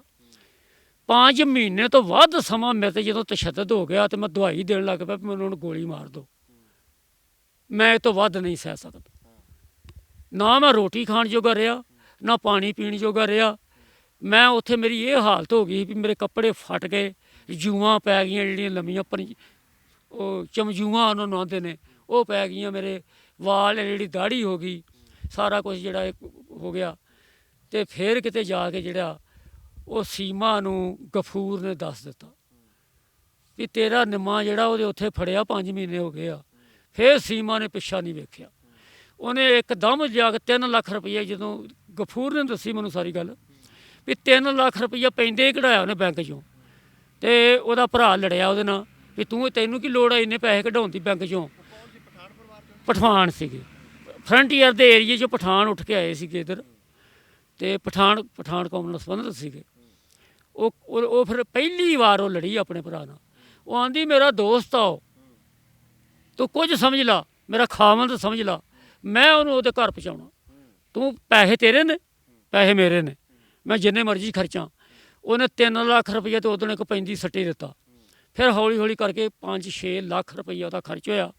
ਈਵਨ ਉਹਨੇ ਆਪਣਾ ਸਰੀਰ ਵੀ ਪੇਸ਼ ਕੀਤਾ, ਸਰੀਰ ਵੀ ਪੇਸ਼ ਕਰ ਦਿੱਤਾ। ਉਹਨਾਂ ਦੇ ਵੱਡੇ ਜਿਹੜਾ ਅਫਸਰ ਸੀ ਉਹਨੂੰ ਕਹਿਣ ਲੱਗੀ ਮੈਨੂੰ ਵਰਤ ਲਾ, ਮੇਰਾ ਯਾਰ ਛੱਡਣਾ ਚਾਹੀਦਾ। ਔਰ ਉਹਨੇ ਮੈਨੂੰ ਛਡਾਇਆ। ਉਹਦੀ ਬਦੌਲਤ ਅੱਜ ਮੈਂ ਤੁਹਾਡੇ ਸਾਹਮਣੇ ਬੈਠਾ, ਉਹਦੀ ਬਦੌਲਤ ਹੀ ਮੈਂ ਬਾਰਡਰ ਨਾਮਾ ਲਿਖਿਆ ਤੇ ਹੋਰ ਮੈਂ ਲਿਖ ਰਿਹਾ। ਇਸ ਤਰ੍ਹਾਂ ਜਦੋਂ ਤੁਸੀਂ ਉੱਥੋਂ ਛੁੱਟ ਕੇ ਮਿਲੇ ਫਿਰ ਤੁਹਾਨੂੰ? ਹਾਂ, ਮੈਂ ਆਖਰੀ ਆਉਂਦੀ ਵਾਰ ਮਿਲਿਆ। ਉਹਨੇ 50,000 ਰੁਪਈਆ ਮੈਨੂੰ ਦਿੱਤਾ, ਇੱਕ ਸੋਨੇ ਦਾ ਪੈਨ ਦਿੱਤਾ ਵੀ ਮੈਨੂੰ ਯਾਦ ਹੀ ਕਰ ਲਿਆ ਕਰੇਗਾ ਕਦੀ ਲਿਖਦਾ ਤੂੰ ਰਾਈਟਰ ਆ। ਔਰ ਇਹ ਵੀ ਮੈਨੂੰ ਇੱਕ ਵਾਰ ਉਹਨੇ ਕਿਹਾ ਸੀਗਾ ਵੀ ਕਦੀ ਆਪਣੀ ਕਹਾਣੀ ਵੀ ਲਿਖੀ ਜਿਹੜੀ ਸਾਡੀ ਆ। ਤੇ ਫਿਰ ਮੈਂ ਉਹਦੇ ਕਹਿਣ 'ਤੇ ਵੀ ਤੇ ਕੁਝ ਮੇਰੇ ਅੰਦਰ ਵੀ, ਕਿਉਂਕਿ ਜਦੋਂ ਭਾਜੀ ਗੁਰਬਚਨ ਸਿੰਘ ਭੁੱਲਰ ਹੋਣੀ ਟ੍ਰਿਬਿਊਨ ਦੇ ਐਡੀਟਰ ਬਣ ਕੇ ਆਏ ਤੇ ਮੈਂ ਲੇਖ ਲਿਖਦਾ ਹੁੰਦਾ ਸੀ ਪੰਜਾਬੀ ਟ੍ਰਿਬਿਊਨ ਦੇ ਵਿੱਚ। ਉਹਨਾਂ ਮੈਨੂੰ ਜਦੋਂ ਪੜ੍ਹਿਆ, ਬੜੇ ਗੌਰ ਨਾਲ ਪੜ੍ਹਦੇ ਸੀ, ਉਹਨਾਂ ਮੈਨੂੰ ਚਿੱਠੀ ਪਾਈ। ਉਦੋਂ ਚਿੱਠੀਆਂ ਚੱਲਦੀਆਂ ਸੀ ਵੀ ਮੈਨੂੰ ਆਣ ਕੇ ਮਿਲਿਆ ਇੱਥੇ। ਮੈਂ ਗਿਆ, ਫਿਰ ਉਹਨਾਂ ਨੇ ਮਲਵਈ ਭਾਸ਼ਾ ਵਿੱਚ ਗਾਲਾਂ ਗੂਲਾਂ ਵੀ ਕੱਢੀਆਂ ਮੈਨੂੰ ਮਿੱਠੀਆਂ ਮਿੱਠੀਆਂ, ਤੇ ਨਾਲੇ ਆਖਿਆ ਵੀ ਤੂੰ ਤਾਂ ਬਹੁਤ ਚੰਗਾ ਯਾਰ ਲਿਖ ਸਕਦਾ, ਤੂੰ ਆਹ ਕਿੱਡੀਆਂ ਨਿੱਕੀਆਂ ਨਿੱਕੀਆਂ ਚੀਜ਼ਾਂ ਲਿਖਣ, ਕੋਈ ਵੱਡੀ ਚੀਜ਼ ਲਿਖ। ਫਿਰ ਮੈਂ ਪਿੰਡ ਆ ਗਿਆ, ਰਾਤ ਰਿਹਾ ਉੱਥੇ, ਪਿੰਡ ਆ ਗਿਆ ਤੇ ਮੈਂ ਸੋਚਿਆ ਵੀ ਮਨਾ ਨਿੰਮਿਆ ਤੇਰੀ ਤੇ ਆਪਣੀ ਜ਼ਿੰਦਗੀ ਇੱਕ ਵੱਡਾ ਨਾਵਲ ਆ, ਇਹ 'ਤੇ ਲਿਖ। ਤੇ ਮੈਂ ਲਿਖਣਾ ਸ਼ੁਰੂ ਕੀਤਾ। ਫਿਰ 10 ਸਾਲ ਮੈਂ ਇਹਦੇ 'ਤੇ ਕੰਮ ਕੀਤਾ। ਇਹਨਾਂ ਦਿਨਾਂ ਦੇ ਵਿੱਚ ਨਾਲ ਨਾਲ ਮੈਂ ਇੱਕ ਹੋਰ ਨਾਵਲ 'ਤੇ ਕੰਮ ਕੀਤਾ, ਵਹਿਸ਼ਤ ਦੇ ਆਰ ਪਾਰ। ਉਹ ਨਾਵਲ ਵੀ ਪੜ੍ਹਨ ਯੋਗ ਆ ਮੇਰਾ, ਉਹ 'ਤੇ ਬੜੀ ਮਿਹਨਤ ਕੀਤੀ। ਇਹਦੇ 'ਤੇ ਮੈਂ 8 ਦਰਜੇ ਦੀ ਕੀਤੀ ਮਿਹਨਤ, ਔਰ ਮੇਰੀ ਮਿਹਨਤ ਕੰਮ ਆਈ ਵੀ ਅੱਜ ਇਹ ਨਾਵਲ 5000 ਕਾਪੀ ਤੋਂ ਵੱਧ ਵਿਕ ਚੁੱਕਾ। ਫਿਰ ਜਦੋਂ ਤੁਸੀਂ ਉੱਥੋਂ ਆ ਗਏ, ਇੱਕ ਵਾਰ ਛੁੱਟ ਗਏ, ਤੁਹਾਨੂੰ ਸੀਮਾ ਹੋਰਾਂ ਨੇ ਪੰਜਾਬ ਭੇਜ ਦਿੱਤਾ ਪਰਿਵਾਰ ਦੇ ਕੋਲ। ਹਾਂਜੀ। ਫਿਰ ਅੱਗੇ ਕਿੱਦਾਂ? ਫਿਰ ਸੀਮਾ ਹੋਰਾਂ ਦਾ ਕੀ ਬਣਿਆ? ਤੁਸੀਂ ਅੱਜ ਇੱਥੇ ਹੋ, ਕਦੇ ਮੁਲਾਕਾਤ ਕਿਵੇਂ ਅੱਗੇ ਫਿਰ ਜ਼ਿੰਦਗੀ ਤੋਰੀ? ਵਿਆਹ ਕਰਵਾਇਆ ਤੁਸੀਂ ਜਾਂ ਉਹਨਾਂ ਨੇ? ਹਾਂ, ਮੈਂ ਦੱਸਣਾ ਵੀ ਮੈਂ ਜਦੋਂ ਮੈਨੂੰ ਉੱਥੋਂ ਛੱਡਤਾ ਤੇ ਮੈਨੂੰ ਗਫੂਰ ਜਿਹੜਾ ਤੇ ਖਾਨ ਦੋਵੇਂ ਮੈਨੂੰ ਛੱਡਣ ਆਏ। ਬੇੜੀ ਇਕੱਲਾ ਗਫੂਰ ਹੀ ਆਏਗਾ, ਬੇੜੀ ਤੇ ਮੈਨੂੰ ਲੈ ਕੇ ਆਏ ਇੱਧਰ, ਕਿਉਂਕਿ ਤੁਰ ਨਹੀਂ ਸੀ ਮੈਂ ਸਕਦਾ, ਹਿੱਲ ਨਹੀਂ ਸਕਦਾ। ਗਫੂਰ ਜਿਹੜਾ ਅਸੀਂ ਫਿਰ ਬੇਲੇ 'ਚ ਬਹਿ ਕੇ ਉਹਨੇ ਮੇਰੇ ਨਾਲ ਆਹ ਗੱਲਾਂ ਕੀਤੀਆਂ ਵੀ ਸੀਮਾ ਨੇ ਤੇਰੀ ਖਾਤਰ ਸਾਰਾ ਕੁਝ ਵਾਰ ਦਿੱਤਾ, ਪੈਸਾ ਵੀ ਲਾਤਾ ਉਹਨੇ, ਆਪਣੇ ਸਰੀਰਕ ਤੌਰ 'ਤੇ ਵੀ ਉਹਨੇ ਆਪਣਾ ਸ਼ੋਸ਼ਣ ਕਰਾ ਲਿਆ। ਮੈਂ ਕੀ ਭੁੱਲ ਜਾਏਗਾ ਉਹਨੂੰ? ਮੈਂ ਕਿਹਾ ਕਦੇ ਨਹੀਂ ਭੁੱਲਾਂਗਾ। ਫਿਰ ਮੈਂ ਆਇਆ ਘਰ ਵਾਲੇ ਘਰ ਟਿਕਣ ਨਾ ਦੇਣ, ਕਿਉਂਕਿ ਅੱਤਵਾਦੀ ਲਹਿਰ ਜਿਹੜੀ ਪੂਰਨ ਜੋਬਨ 'ਤੇ ਸੀਗੀ ਤੇ ਅੱਤਵਾਦੀ ਜਿਹੜੇ ਆ ਸਾਨੂੰ ਨਕਸਲੇਟਾਂ ਨੂੰ ਵਿਸ਼ੇਸ਼ ਤੌਰ 'ਤੇ ਨਿਸ਼ਾਨਾ ਬਣਾ ਕੇ ਮਾਰ ਰਹੇ ਸੀਗੇ। ਮੈਨੂੰ ਪਾਰਟੀ ਵਾਲਿਆਂ ਨੇ ਜਿਹੜਾ ਵਾ ਇਹ ਪਹਿਲੇ ਸੁਚੇਤ ਕਰ ਦਿੱਤਾ ਵੀ ਬਚ ਕੇ ਰਹਿਣਾ ਇਹਨਾਂ ਕੋਲ। ਮੈਂ ਬਚਣ ਦੀ ਖਾਤਰ ਇੱਕ ਹੋਰ ਬਲੈਕਰ ਦਾ ਜਿਹੜਾ ਸਹਾਰਾ ਲਿਆ, ਜੈਲਾ ਗਰਾਇਆ ਕੋਟੀਆ ਸੀਗਾ। ਉਹ ਉਹਨਾਂ ਦਿਨਾਂ ਦੇ ਵਿੱਚ ਹਥਿਆਰਾਂ ਦਾ, ਅਫੀਮ ਦਾ, ਚਿੱਟਾ ਚੁੱਟਾ ਤੇ ਉਹਨਾਂ ਦਿਨਾਂ ਦੇ ਵਿੱਚ ਜਾਂ ਹੈਰੋਇਨ ਨਹੀਂ ਚੱਲੀ, ਅਫੀਮ ਚੱਲਦੀ ਸੀ। ਵੀ ਇਹਦਾ ਬੜਾ ਵੱਡਾ ਬਲੈਕਰ ਸੀਗਾ। ਉਹਦੇ ਕੋਲ ਮੈਂ ਸਹਾਰਾ ਲਿਆ ਕੁਝ ਸਮਾਂ ਮੈਂ ਸਹਾਰਾ ਲਿਆ। ਇੱਕ ਹੋਰ ਬਲੈਕਰ ਸੀ, ਕਿਉਂਕਿ ਮੇਰੇ ਤੇ ਇਹੋ ਜਿਹੇ ਲੋਕ ਹੀ ਮੈਨੂੰ ਝੱਲ ਸਕਦੇ ਸੀ ਨਾ। ਮੇਰੇ ਰਿਸ਼ਤੇਦਾਰ ਤਾਂ ਕਿਸੇ ਨੇ ਮੈਨੂੰ ਨਹੀਂ ਝੱਲਿਆ, ਪਰਿਵਾਰ ਮੇਰੇ ਨੇ ਮੈਨੂੰ ਨਹੀਂ ਝੱਲਿਆ। ਅਤੇ ਮੈਂ ਇਹਨਾਂ ਕੋਲ ਗਿਆ ਅਤੇ ਫਿਰ ਮੈਂ ਸੋਚਿਆ ਵੀ ਮਨਾ ਹੁਣ ਇੱਥੇ ਨਹੀਂ ਮੇਰੇ ਗੱਲ ਬਣਨੀ। ਫਿਰ ਮੈਂ ਦੱਖਣ ਨੂੰ ਚਲੇ ਗਿਆ। ਸੀਮਾ ਦੇ ਕੁਝ ਸਮਾਂ ਮੈਨੂੰ ਲੈਟਰ ਆਏ। ਉਹਨਾਂ ਲੈਟਰਾਂ ਦੇ ਵਿੱਚ ਲਿਖਿਆ ਹੁੰਦਾ ਸੀਗਾ ਵੀ ਨਿਰਮਲ ਤੂੰ ਪੰਜਾਬ ਛੱਡ ਜਾ। ਖਾਂ ਉਹਦੇ ਭਰਾ ਸਕੇ ਦਾ ਮੈਨੂੰ ਫੋਨ ਆਇਆ, ਲੈਟਰ ਆਇਆ ਵੀ ਜਿਹੜੀ ਸਾਡੀ ISI ਆ, ਤੇਰਾ ਇੱਥੇ ਬੈਠੇ ਦਾ ਨੁਕਸਾਨ ਵੀ ਕਰ ਸਕਦੀ ਆ। ਤੂੰ ਆਪਣਾ ਘਰ ਛੱਡ ਦੇ, ਤੂੰ ਪੰਜਾਬ ਹੀ ਛੱਡ ਜਾ। ਫਿਰ ਮੈਂ ਸੋਚਿਆ ਵੀ ਇਹ ਜਿਹੜੇ ਲੋਕ ਆ ਇਹ ਸਹੀ ਕਹਿੰਦੇ ਹੋਣਗੇ। ਮੈਂ ਫਿਰ ਪੰਜਾਬ ਛੱਡ ਦਿੱਤਾ। ਮੈਂ ਦੱਖਣ 'ਚ ਚਲੇ ਗਿਆ। ਕੁਝ ਸਮਾਂ ਨੇਪਾਲ 'ਚ ਰਿਹਾ ਮੈਂ, ਕੁਝ ਸਮਾਂ ਫਿਰ ਮੈਂ ਬੰਬੇ ਵਿੱਚ, ਕਲਕੱਤੇ ਵਿੱਚ, ਬੰਗਲੌਰ, ਅਹਿਮਦਾਬਾਦ, ਇਸ ਤਰ੍ਹਾਂ ਕਰਕੇ ਭੁਜ ਦਾ ਏਰੀਆ, ਜਿਸ ਤਰ੍ਹਾਂ ਗੁਜਰਾਤ ਵਿੱਚ ਉੱਥੇ ਰਿਹਾ। ਅਤੇ ਨਾਲੋਂ ਨਾਲ ਮੈਂ 2-3 ਭਾਸ਼ਾਵਾਂ ਵੀ ਸਿੱਖੀਆਂ। ਗੁਜਰਾਤੀ ਸਿੱਖੀ, ਮਰਾਠੀ ਸਿੱਖੀ, ਇੰਗਲਿਸ਼ 'ਤੇ ਹੋਰ ਕਾਬੂ ਪਾਇਆ। ਇਸ ਤਰ੍ਹਾਂ ਕਰਕੇ ਰਿਹਾ। ਫਿਰ ਮੇਰਾ ਜਿਹੜਾ ਜਦੋਂ ਮੈਂ ਇਹ ਸਾਰਾ ਕੁਝ ਹੋ ਗਿਆ, ਅੱਤਵਾਦੀ ਅਟੈਕ ਹੋ ਗਿਆ 84 ਵਿੱਚ, ਉਹ ਤੋਂ ਪਹਿਲਾਂ ਸੀਮਾ ਨੂੰ ਮੈਂ ਲੈ ਕੇ ਆਇਆ ਇੱਥੇ ਇੰਡੀਆ 'ਚ। ਉਹ ਵੀ ਮੈਨੂੰ ਕਹਿਣ ਲੱਗੀ ਵੀ ਵੇਖ ਨਿਰਮਲ, ਮੈਂ ਤੈਨੂੰ ਸਾਰਾ ਕੁਝ ਵਿਖਾਤਾ ਪਾਕਿਸਤਾਨ ਦਾ, ਤੈਨੂੰ ਮੈਂ ਆਪਣੇ ਘਰ ਵੀ ਫਰੰਟੀਅਰ ਦੇ ਏਰੀਏ 'ਚ ਵਿਖਾ ਦਿੱਤੇ ਨੇ, ਅਤੇ ਯਾਰ ਮੈਨੂੰ ਵੀ ਲੈ ਜਾ ਉੱਥੇ ਇੰਡੀਆ। ਮੇਰਾ ਦਿਲ ਕਰਦਾ ਵਾ ਹਰਿਮੰਦਰ ਸਾਹਿਬ ਵੇਖਣ ਦਾ। TV 'ਤੇ ਤਾਂ ਮੈਂ ਵੇਖਦੀ ਰਹਿੰਦੀ ਹਾਂ, ਅਤੇ ਮੇਰਾ ਦਿਲ ਕਰਦਾ ਵਾ ਮੈਂ ਸ਼ਾਹਜਹਾਨ ਦਾ ਉਹ ਦੇਖਾਂ ਬਦਲ ਪਿਆ ਨਾ। ਅਤੇ ਵੀ ਤੂੰ ਵੀ ਮੈਂ ਮੰਨਦਾ ਨਹੀਂ। ਫਿਰ ਮੈਂ ਗਫੂਰ ਨਾਲ ਕੀਤੀ ਗੱਲ। ਮੈਂ ਕਿਹਾ ਗਫੂਰ ਯਾਰ, ਜੇ ਇਹਨੂੰ ਮੈਂ ਖੜਿਆ ਨਾ ਇੰਡੀਆ, ਅਤੇ ਇਹ ਮੈਨੂੰ ਮਿਹਣੇ ਮਾਰਦੀ ਰਹਿਣਾ। ਇਹਨੇ ਸੁਪਨੇ 'ਚ ਵੀ ਮੈਨੂੰ ਮਿਹਣੇ ਮਾਰਨੇ ਆ। ਮੈਂ ਕਿਹਾ ਭਾਵੇਂ ਮੇਰੀ ਜਾਨ ਜਾਂਦੀ ਤੇ ਜਾਏ, ਮੈਂ ਕਿਹਾ ਇਹਨੂੰ ਮੈਂ ਖੜਨਾ ਜ਼ਰੂਰ ਆ। ਫਿਰ ਉਹ ਕੁਝ ਦਿਨ ਤੇ ਮੈਨੂੰ ਟਾਲ ਮਟੋਲ ਕਰਦਾ ਰਿਹਾ, ਕੋਈ ਮਹੀਨੇ। ਫਿਰ ਉਹ ਵੀ ਮੰਨ ਗਿਆ। ਆਂਦਾ ਵੀ ਚੱਲ ਜੇ ਤੂੰ ਇੰਨਾ ਕਰਦਾ ਤਾਂ ਫਿਰ ਲੈ ਹੀ ਚੱਲਦੇ ਹਾਂ। ਫਿਰ ਸੀਮਾ ਨੂੰ ਮੈਂ ਇੰਡੀਆ ਲੈ ਕੇ ਆਇਆ। ਉਹ ਬੜੀ ਨਾਜ਼ੁਕ ਹੈਗੀ ਸੀ, ਪਿਆਉਣ ਲੱਗੀ। ਇੱਕ ਤਾਂ ਆਪਣੇ ਨਾਲ ਰਿਵਾਲਵਰ ਲੈ ਕੇ ਆਈ। ਔਰ ਉਹਨਾਂ ਦਿਨਾਂ ਦੇ ਵਿੱਚ 10,000 ਜਾਂ 15,000 ਰੁਪਈਆ ਵੱਡੀ ਕੀਮਤ ਰੱਖਦਾ ਸੀ। ਔਰ ਉਹ 15,000 ਕਿ 20,000 ਰੁਪਈਆ ਵੀ ਨਾਲ ਲੈ ਕੇ ਆਈ। ਸਾਡੇ ਇੰਡੀਆ ਦਾ ਬਤਲਾਉਂਦੀ ਸੀ 20% ਦੇ ਕੇ ਉੱਥੇ ਉਹਨਾਂ ਨੂੰ ਕਮਿਸ਼ਨ ਦੇ ਕੇ। ਮੈਨੂੰ ਜਦੋਂ ਵੀ ਪੈਸੇ ਦਿੰਦੀ ਸੀ, ਇੰਡੀਆ ਕਰੰਸੀ 'ਚ ਦਿੰਦੀ ਸੀ। ਕਦੀ ਵੀ ਨਹੀਂ ਉਹਨੇ ਮੈਨੂੰ ਕਿਹਾ ਵੀ ਉੱਥੇ ਜਾ ਕੇ ਬਤਲਾ ਲਈ। ਉਹਨੂੰ ਪਤਾ ਸੀਗਾ ਵੀ ਇਹ ਕਿਤੇ ਫੜਿਆ ਜਾਏਗਾ। ਅਤੇ ਆਏ ਅਸੀਂ ਰਾਤੋਂ ਰਾਤ ਲੰਘ ਕੇ। ਉਹ ਕੂਲੇ ਪੱਟ ਵਰਗੀ ਕੁੜੀ ਦਾ ਜਿਹੜਾ ਜਿਸਮ ਆ ਉਹ ਪੱਛਾ ਨਾਲ ਚੀਰਿਆ ਗਿਆ। ਬੜੀ ਬੁਰੀ ਹਾਲਤ, ਪਰ ਉਹ ਸੀ ਨਹੀਂ ਕੀਤੀ ਉਹਨੇ। ਫਿਰ ਰਾਤੋਂ ਰਾਤ ਅਸੀਂ ਆ ਗਏ, ਅਤੇ ਮੈਂ ਕਿਹਾ ਵੀ ਹੁਣ ਦਿਨੇ ਤਾਂ ਕੰਮ ਖਰਾਬ ਹੋ ਜਾਣਾ। ਫਿਰ ਸਾਰੀ ਦਿਹਾੜੀ ਸਾਡੇ ਜੌੜੇ ਛਿੱਤਰਾਂ ਨਾਲ ਇੱਕ ਬਾਗ ਹੁੰਦਾ ਸੀ ਪਿਛਲੇ ਬੰਨੇ, 2.5-3 ਕਿੱਲੇ ਦਾ ਅੰਬਾਂ ਦਾ। ਉਹਦੇ 'ਚ ਕਈ ਦਬ ਸਰਕੜਾ ਗਿਆ ਸੀਗਾ, ਹੁਣ ਤਾਂ ਬੰਦਾਨ ਹੋ ਗਿਆ।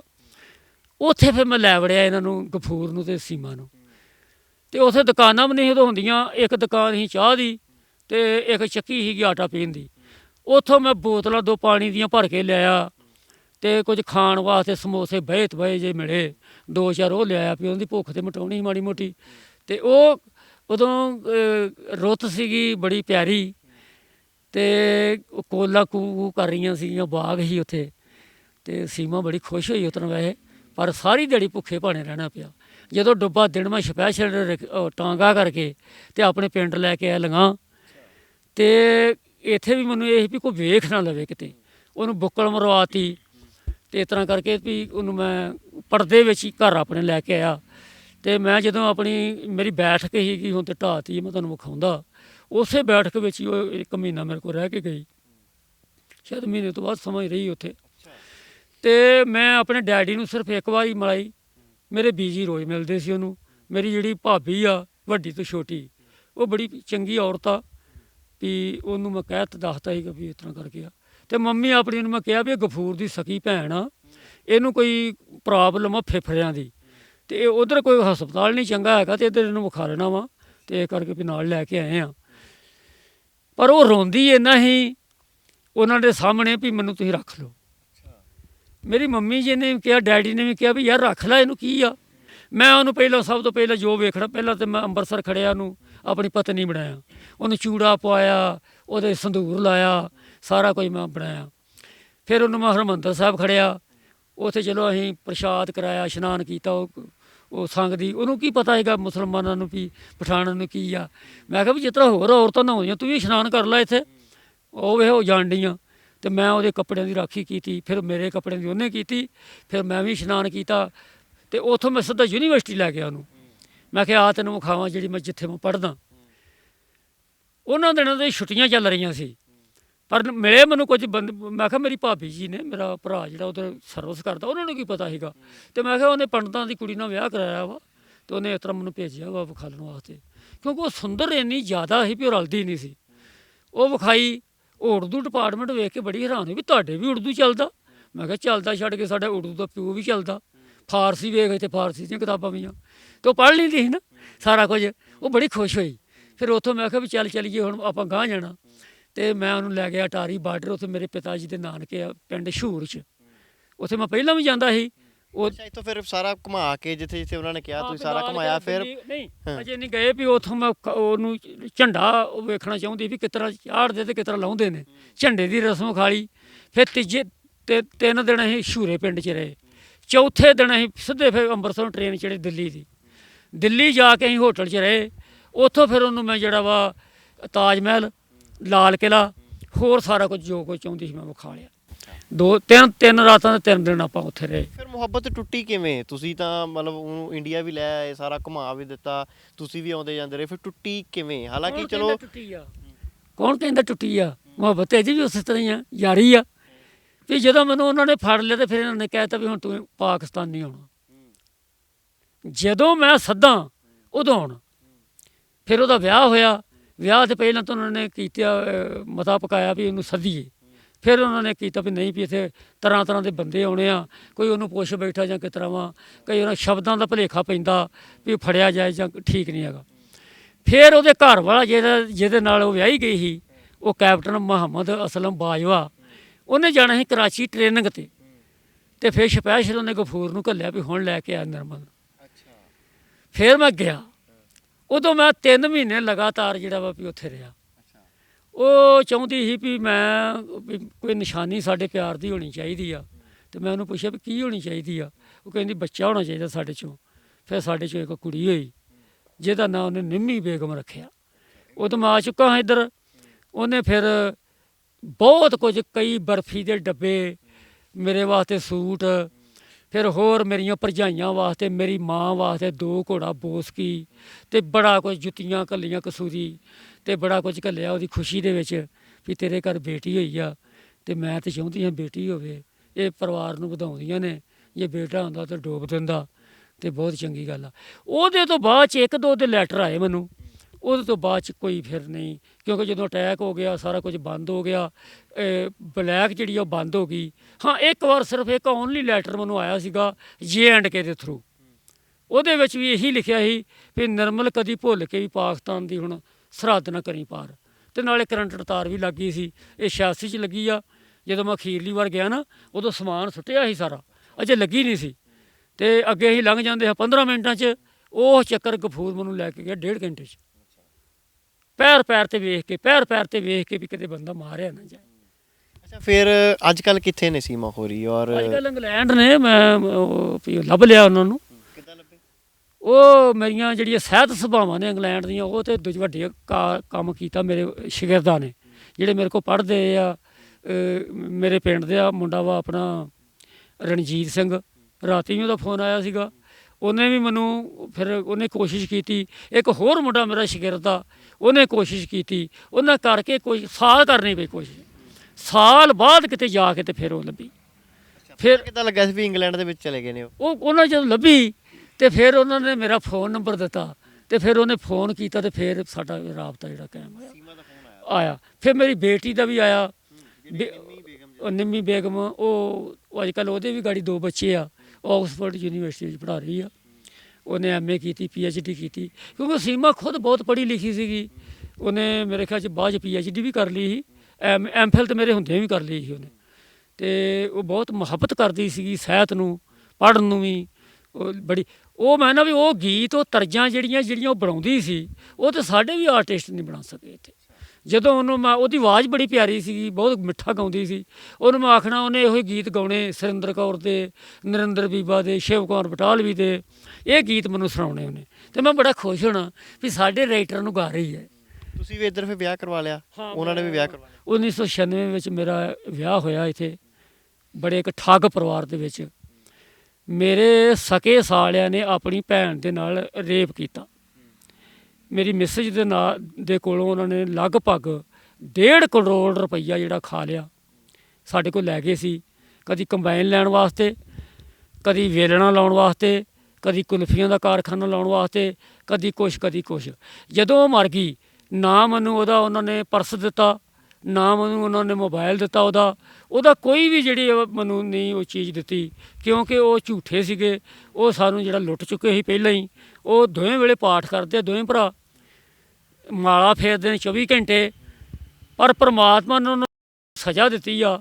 ਇੱਕ ਦੇ ਵਿਆਹ ਨੂੰ 18 ਸਾਲ ਹੋ ਗਿਆ, ਇੱਕ ਦੇ ਵਿਆਹ ਨੂੰ 8-9 ਸਾਲ ਹੋ ਗਿਆ, ਕਿਸੇ ਦੇ ਘਰ ਕੋਈ ਬੱਚਾ ਨਹੀਂ। ਸੀਮਾ ਹੋਰੀ ਹੁਣ ਫੋਨ ਕਰਦੇ ਨੇ ਇੰਗਲੈਂਡ ਤੋਂ? ਕਰਦੇ ਆ।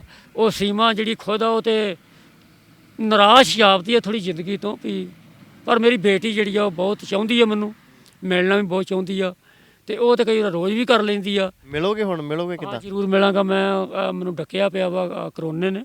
ਮੇਰਾ ਸਾਰਾ ਕੁਝ ਕਾਗਜ਼ ਪੱਤਰ ਤਿਆਰ ਆ, ਸਾਰਾ ਕੁਝ ਤਿਆਰ ਆ। ਮੈਂ ਜਾਊਂਗਾ ਔਰ ਬਕਾਇਦਾ ਮੈਂ ਉਹਨਾਂ ਨੂੰ ਮਿਲਾਂਗਾ, ਔਰ ਮੈਂ ਆਪਣੀ ਬੇਟੀ ਨੂੰ ਅਤੇ ਆਪਣੇ ਉਹਦੇ ਬੱਚੇ ਨੂੰ ਲੈ ਕੇ ਆਊਂਗਾ ਇੱਥੇ ਇੰਡੀਆ ਦੇ ਵਿੱਚ।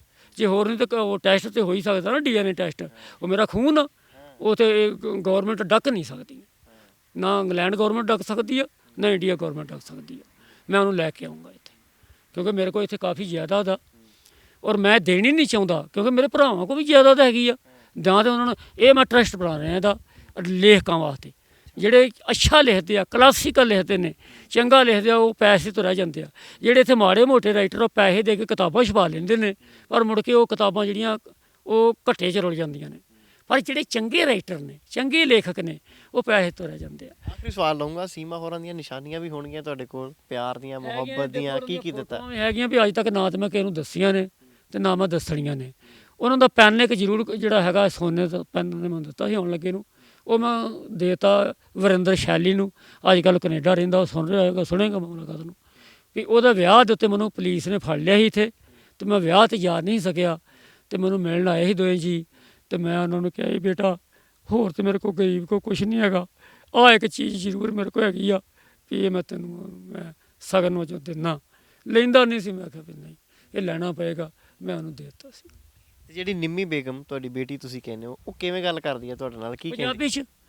ਪੰਜਾਬੀ ਉਦੋਂ ਹੀ ਸਿੱਖ ਲਈ ਸੀ, ਸੀਮਾ ਨੇ ਤਾਂ ਉਦੋਂ ਹੀ ਸਿੱਖ ਲਈ ਸੀ। ਮੈਂ ਇੱਧਰੋਂ ਕਾਇਦੇ ਖੜ ਕੇ ਵੀ ਦਿੱਤੇ, ਕਹਿੰਦੀ ਕਾਇਦਿਆਂ ਦੀ ਮੈਨੂੰ ਲੋੜ ਹੀ ਨਹੀਂ, ਔਨਲਾਈਨ ਵੀ ਉਦੋਂ ਔਨਲਾਈਨ ਨਹੀਂ ਸੀ ਹੈਗਾ, ਅਤੇ ਆਉਂਦੀ ਵੀ ਮੈਂ ਤਾਂ ਅੱਗੇ ਇੱਥੇ ਹੈਗੇ ਨੇ ਬਥੇਰੇ, ਅਤੇ ਉਹਨੇ ਸਿੱਖ ਲਈ। ਉਹਨੇ ਫਿਰ ਗਾੜੀ ਆਪਣੀ ਬੇਟੀ ਨੂੰ ਵੀ ਸਿਖਾਈ ਪੰਜਾਬੀ, ਬੜੀ ਪਿਆਰੀ ਪੰਜਾਬੀ ਬੋਲਦੀ ਆ, ਸਾਡੇ ਨਾਲ ਵਧੀਆ ਬੋਲਦੀ ਆ। ਤੁਹਾਨੂੰ ਕੀ ਬੁਲਾਉਂਦੇ ਉਹਨਾਂ? ਮੈਂ ਪਾਪਾ ਜੀ ਕਹਿੰਦੀ ਆ, ਡੈਡੀ ਜੀ ਕਹਿ ਦਿੰਦੀ ਆ, ਪਾਪਾ ਕਹਿੰਦੀ ਆ। ਹਾਂ।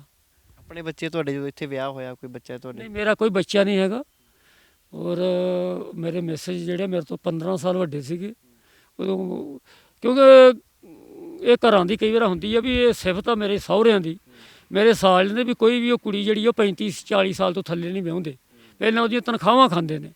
ਹੁਣ ਅੱਗੇ ਉਹਨਾਂ ਦੀਆਂ ਭਤੀਜੀਆਂ ਨੇ 3, ਉਹ ਨੌਕਰੀ 'ਤੇ ਨੇ, ਉਹਨਾਂ ਦੀਆਂ ਤਨਖਾਹਾਂ ਖਾਣ ਦੇ, ਵਿਆਹ ਨਹੀਂ ਕਰ ਰਹੇ ਉਹਨਾਂ ਦਾ। ਉਦੋਂ ਕਰਨਗੇ ਜਦੋਂ ਉਹ ਇੱਕ ਗੱਲੋਂ ਤਾਂ ਮੈਂ ਸਮਝਦਾ ਵੀ ਸਾਨੂੰ ਪੰਜਾਬ ਗੌਰਮੈਂਟ ਉਹਨਾਂ ਨੂੰ ਇਨਾਮ ਦੇਣਾ ਚਾਹੀਦਾ। ਕਿਉਂਕਿ ਉਹ ਫੈਮਿਲੀ ਪਲੈਨਿੰਗ 'ਤੇ ਬੜਾ ਵੱਡੀ ਕਰ ਰਹੇ ਨੇ, ਸਪੋਰਟ ਕਰ ਰਹੇ ਨੇ। ਅੱਛਾ, ਜਦੋਂ ਹੁਣ ਇੰਗਲੈਂਡ ਜਾਣ ਦਾ ਮੌਕਾ ਮਿਲੂਗਾ, ਉਦੋਂ ਕੀ ਦਿਲ ਦੇ ਵਿੱਚ ਹੋਊਗਾ, ਕੀ ਸੋਚਦੇ ਹੋ? ਉਹ ਘੜੀ ਕਿੱਦਾਂ ਦੀ ਹੋਊਗੀ? ਸੋਚ ਲੇਖਕ ਦੀ ਸੋਚ ਤਾਂ ਚੱਲਦੀ ਰਹਿੰਦੀ ਹੈ ਹਮੇਸ਼ਾ, ਤਾਂ ਤੁਸੀਂ ਉਸ ਮੂਮੈਂਟ ਨੂੰ ਵੀ ਆਪਣੇ ਦਿਮਾਗ ਦੇ ਵਿੱਚ ਉਤਾਰਿਆ ਹੋਊਗਾ? ਮੈਂ ਰੱਖ ਰਿਹਾ ਵੀ ਮੈਂ ਬਹੁਤ ਰੋਵਾਂਗਾ, ਉਹ ਵੀ ਬਹੁਤ ਰੋਏਗੀ, ਅਤੇ ਅਸੀਂ ਮਿਲਾਂਗੇ ਤੇ ਖਿੜੇ ਮੱਥੇ, ਪਰ ਅਸੀਂ ਰੋਵਾਂਗੇ ਬਹੁਤ, ਅਤੇ ਕਈ ਦਿਨ ਰੋਂਦੇ ਰਹਾਂਗੇ ਵੀ ਅਸੀਂ ਇੰਨੇ ਚਿਰਾਂ ਬਾਅਦ ਮਿਲੇ, ਅਤੇ ਫਿਰ ਵੀ ਮਿਲੇ। ਸਾਨੂੰ ਕੋਈ ਗੌਰਮੈਂਟ ਨਹੀਂ ਰੋਕ ਸਕੀ, ਸਾਨੂੰ ਕੋਈ ਚੀਜ਼ ਨਹੀਂ ਰੋਕ ਸਕੀ।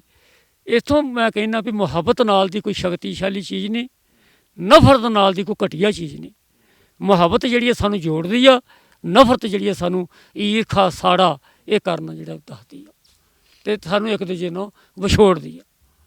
ਜਿਵੇਂ ਇਹ ਗੱਲਬਾਤ ਕੀਤੀ ਤੁਸੀਂ ਲੰਮਾ ਸਮਾਂ ਆਪਣੀ ਜ਼ਿੰਦਗੀ ਦਾ ਪੂਰੀ ਕਿਤਾਬ ਖੋਲ ਕੇ ਰੱਖ ਦਿੱਤੀ, ਹਰ ਉਹ ਮਾੜੀ ਚੰਗੀ ਜਿਹੜੀ ਘਟਨਾ ਤੁਹਾਡੀ ਜ਼ਿੰਦਗੀ ਦੇ ਵਿੱਚ ਵਾਪਰੀ ਉਹ ਸਾਡੇ ਨਾਲ ਸਾਂਝੀ ਕੀਤੀ। ਗੱਲਬਾਤ ਕਰਨ ਲਈ ਬਹੁਤ ਬਹੁਤ ਧੰਨਵਾਦ। ਤੁਹਾਡਾ ਵੀ ਧੰਨਵਾਦ ਆ, ਮੇਰੇ ਸਰੋਤਿਆਂ ਦਾ, ਜਿਹੜੇ ਵੀ ਦਰਸ਼ਕ ਮੈਨੂੰ ਵੇਖਦੇ ਨੇ ਉਹ ਬੇਸ਼ੱਕ ਆਣ ਕੇ ਇੱਥੇ ਇਨਕੁਆਇਰੀ ਵੀ ਕਰ ਲੈਣ।